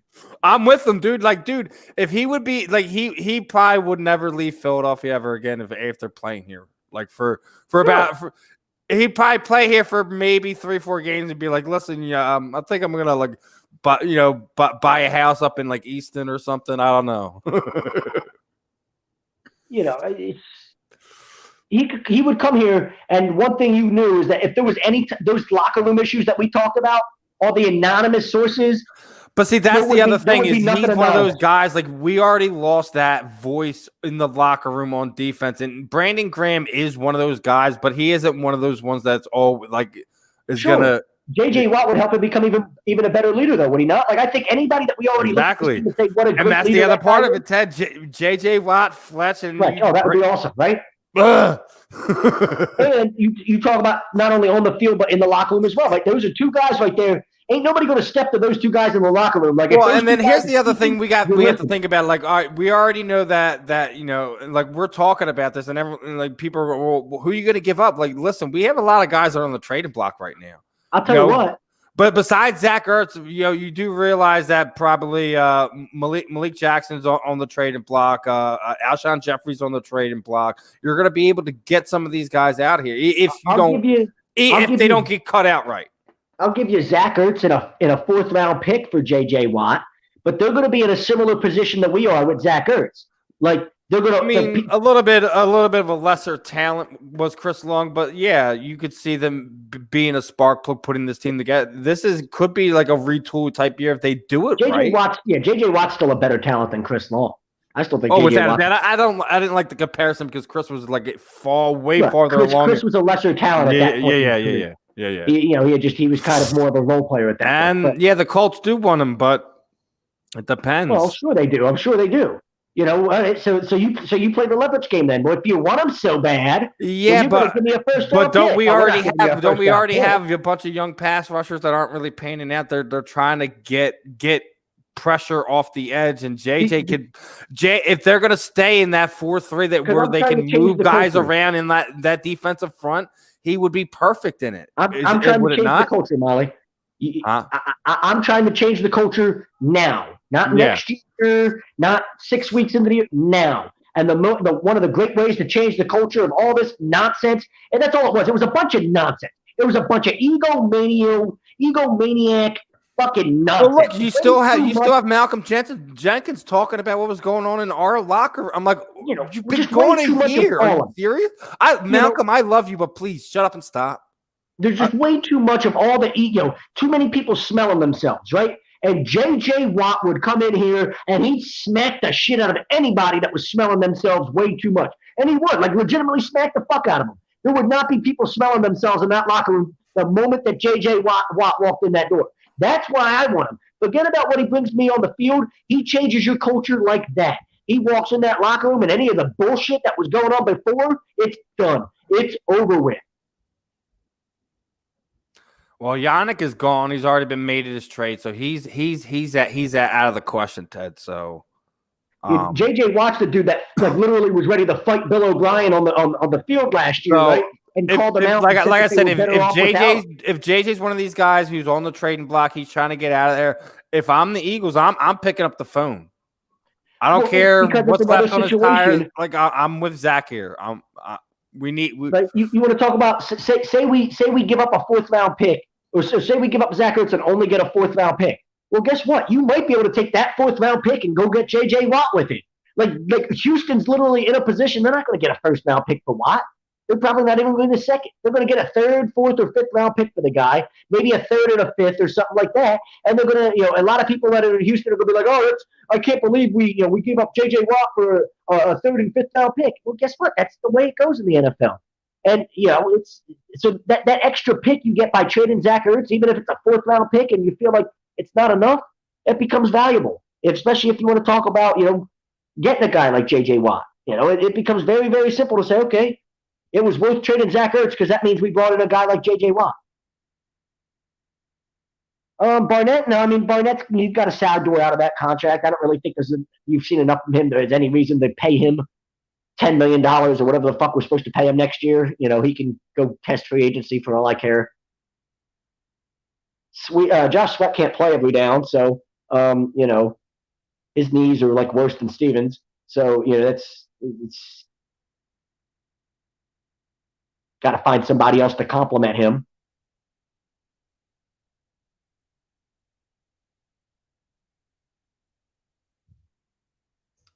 And I won't be surprised if you go and make that trade. I won't. Steve is muted. Yeah, I guess I must have my foot must have hit the muted button. I was like, oh shit, I am. You were trying to talk and it wasn't working or what? Yeah. No, I like I said, not just the mute button on the screen. There's another one on the headphones. I must have stepped on it. Technology. You old people. You know how it is. Listen, you don't know. You have to make moves to make money to sign free agents first. I feel like Jim Morrow when he was talking about the playoffs. Like free agents. Free agents. Well, Ted, are we using your money, bro? I mean, whose money are we using to sign up these free agents that you're talking about? We're like $50-something million in negative cap space, and you want to talk about free agents? Oh man. Well, we did for 1 second. I know it's rare. I know. It's very rare. My mouth never stops moving. No, it was mine. But I'm just saying, free agent, dude. Like you're going to be like you're not even going to be able to get into positive cap space this offseason. We're sitting there best saying you're going to be able to do is like get into lesser negative cap space. Like go from 50 million in cap space to 20 million in cap space. Like that's the best we're doing. We're definitely beating the Pacers tomorrow. Tobias, are you giving us like 15, 10, and 2?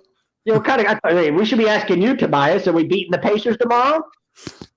I guess he's saying it with confidence. We're beating them tomorrow. There's not a question there. It's a statement. Oh, I got you. Okay. Interesting.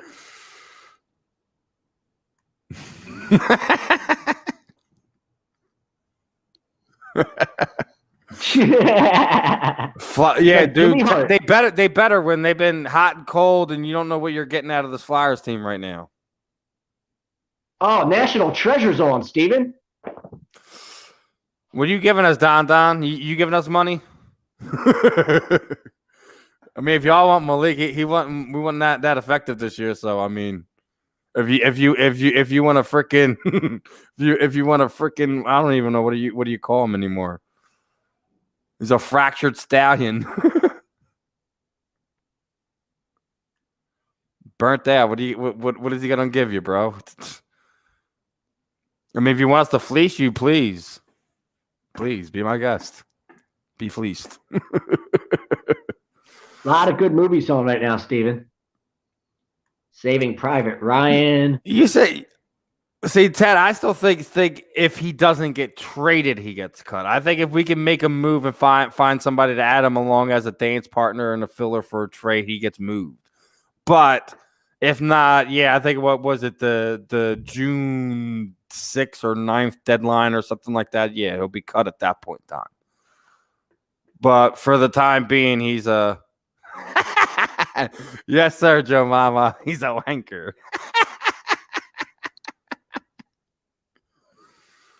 But before we get ready to wrap it up on a serious note, wanted to touch on something. You know, had a little issue inside the fam here last night. You know, one of our advertisers partners here had a fire, and all campus OC, they had a lot of T-shirts, hats, and stuff like that.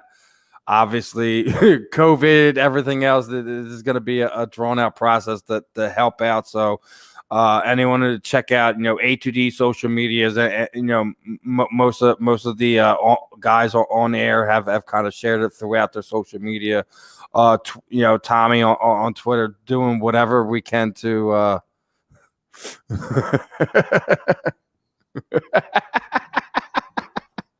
yeah. I mean, hey, I'll take the offensive line help. Oh man, I know, guys, but I do real quick want to touch on all campus just had again big fire last night. We're doing whatever we can here at A2D to help out with the crowdfunding process, reaching out, sending tweets, etc. Anyone who can go and please share, donate to the GoFundMe. I'll probably reach out to John. I'll probably throw him one of my signed items to kind of raffle off, do something over the next few days, weeks, months, etc. Because he's obviously going to need our help. So do whatever we can on our end. Expect all the fam listeners to do what they can. If you can't donate, please just share the link, post the link, do whatever you can as far as that goes. But back to Marley's comment. Jalen Mills is probably not going to be a Philadelphia Eagle this coming season. I don't know what a lot of other people think. I think they're going to go another direction. What do you think? I don't give a fuck. Oh, here you go again. Mills. Start giving a fuck, Mr. Fucker. No, I mean, Despicable Me's about to come on. Like, literally, Jalen Mills? Like, seriously? Jalen Mills. We're talking about Jalen Mills. I care about my left testicle more than I care about Jalen Mills.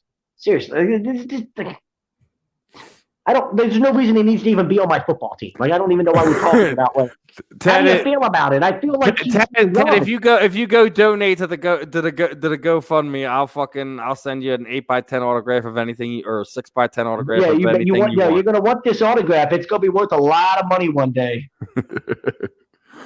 Seriously, if you send me or HUD a screenshot of you sending a donation, I got you, Ted, for real. It's like that. Show love for the fam. Who shows love for us? It's Don. He was just in here a few minutes ago, waiting for him to send me his address to send him out his Vinny Panzianza glove. So yeah, Ted, I like this one. Him, Dougie P, and Jimmy Schwartz, they're all taking the year off together. Where will they pop up though? Where do you think would be the destination if Ted's hypothetical situation happens, right? Jalen Mills might find himself in the Canadian Football League, okay? For God's sakes. But I mean, how about all these people? Doug Peterson couldn't even get a single head coaching interview? Not one? We didn't even connect to a single head coaching interview. These people are like, well, we wanted to take a year off. A lot of people want to take a year off when they don't have any job opportunities. You know, it's very easy to take a year off when nobody wants to hire your ass. It was like, you know, listen, I mean, me and you, obviously, on the record, we didn't like, you know, we kind of never really ever got fully sold on Dougie P, right? We liked the guy, we obviously saw. Don's got a little information for you to break up your little plan there, buddy. If it's between the Colts and the Washington football team, the Colts will win. I think it goes. No, I think it's the Washington football team, because I think the Washington football team. Yeah, but you got to think Stafford has a smaller window. He's still. Yeah, I think Washington football team's closer to like really. I like Washington top to bottom as a football team more than I like Indy. They got a better defense. They've got a defensive playmaker in Chase Young, who's a game breaker and can absolutely dominate the other team. He doesn't have to score 30 points anymore to feel like he's got to win. And if you go to the Colts, you got to deal with the Titans. You're gonna have to deal with Trevor Lawrence. You're gonna have to deal with, I'm with them. No, we cannot allow that to happen. He comes to Washington, we're fucked, and so is everybody else in the division because Matthew Stafford would be the best quarterback in the division, point blank. And Washington would be by far the best football team. I still don't think it happens. I still think he goes to Indianapolis and he tries to make a run out there in the AFC. So he's out with New England as well. See, that's the wild card. I don't think people really included New England into any of this with any of the quarterbacks. I'm like, I don't understand it considering the cap room they have. That makes me think that San Fran's going to find a way to rework Jimmy Garoppolo's contract. No, that's what I think is going to happen. They're going to cut him and then re-sign him to a lesser deal. Mm-hmm. Yeah, makes sense now. Legally, none of them like he'll have unless the Matt Ryan thing that has been talked about with Atlanta comes about, because he obviously has the connections with Kyle Shanahan and had his best career year with Kyle Shanahan when he won the MVP. Now that's where the Eagles should jump in behind him and say, well, what we got to do to get Julio out of there? Because everyone wants to talk about like he. How are you paying Julio? I don't fucking care. I'm gonna pull your line. I'm gonna pull your line. I don't fucking care. Figure it out. Well, you can't figure it out. This isn't baseball. Well, no, I mean, you think about it, like all right, give them Alshon Jeffrey and a couple picks and say sorry. Jimmy G goes back to the Pats, maybe? I don't know. Yeah, if he leaves San Fran, I think he ends up with the Pats. But I don't know who else San Fran goes after now, unless they're just going to say fuck it and move on like C.J. Beathard or something. Or maybe they have a guy they want to draft. They are going to have a good pick, right? Maybe a decent enough. Maybe they have somebody they've or maybe they move up with somebody and like mortgage something like, hey, we'll trade you this to go move up. Yeah, we'll throw in Jimmy. They could be up to something, sure. But yes, if Jimmy G if he's not with the 49ers next year, I do think he's back with New England. I agree, but the Colts still have Jacoby Brissett, and you got to remember, I mean, he's not awful. They're probably out of all those teams we just mentioned, they're the team that's in the best situation with the backup quarterback. You know what I'm saying? Like New England has nobody. Washington, we already know they have nobody, right? Like the 49ers have C.J. Beathard, for God's sakes. Hey, good. Yeah, good luck with that one, right? So, I think if you're Indy, there's still options there. Yeah, I know it's a pipe dream, Ted. I'm just spitballing. It's just wishful thinking. There's no way, like as he said, there's no way you could make that happen money wise and anything different. But him being the new Deshaun, that's a slap in the face. Did you see his numbers when he was on the field this year? Because if I remember correctly, they were still pretty good. Deshaun still had 2 catches all season long. He also burned a whole lot of fans by telling them to send autograph stuff to the freaking link and then didn't return half of it and then deleted the post. So please tell me how you can't compare the two right now. Please.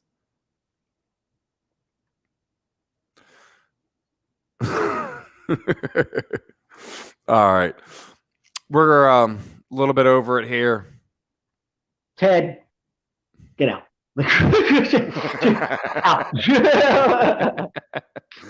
We're a little bit over it here, getting ready to wrap it up. Great one this week. Lots of fun stuff in the chats. Ted, Don, Bryce, all our normal victims that pop up in there. We had a couple of new ones. Appreciate the Tobias the Tobias Harris account there. All our guys for tuning in. Don, please make sure you got that information. I don't care if you send it to A2D or not. Just make sure they get it over to me so we can get that one going. Get that sent out to you. And again, guys, I'll say it again. Please make sure you're checking out our social posts for All Campus for the GoFundMe, and we could try to support our local businesses. Like I said, it's a crazy freaking time. Got to do what we got to do to help our own here. So, but that was another episode of the Weekly Roundup. I'm Steve. That's Zach Burr. We'll catch you guys next week. You guys have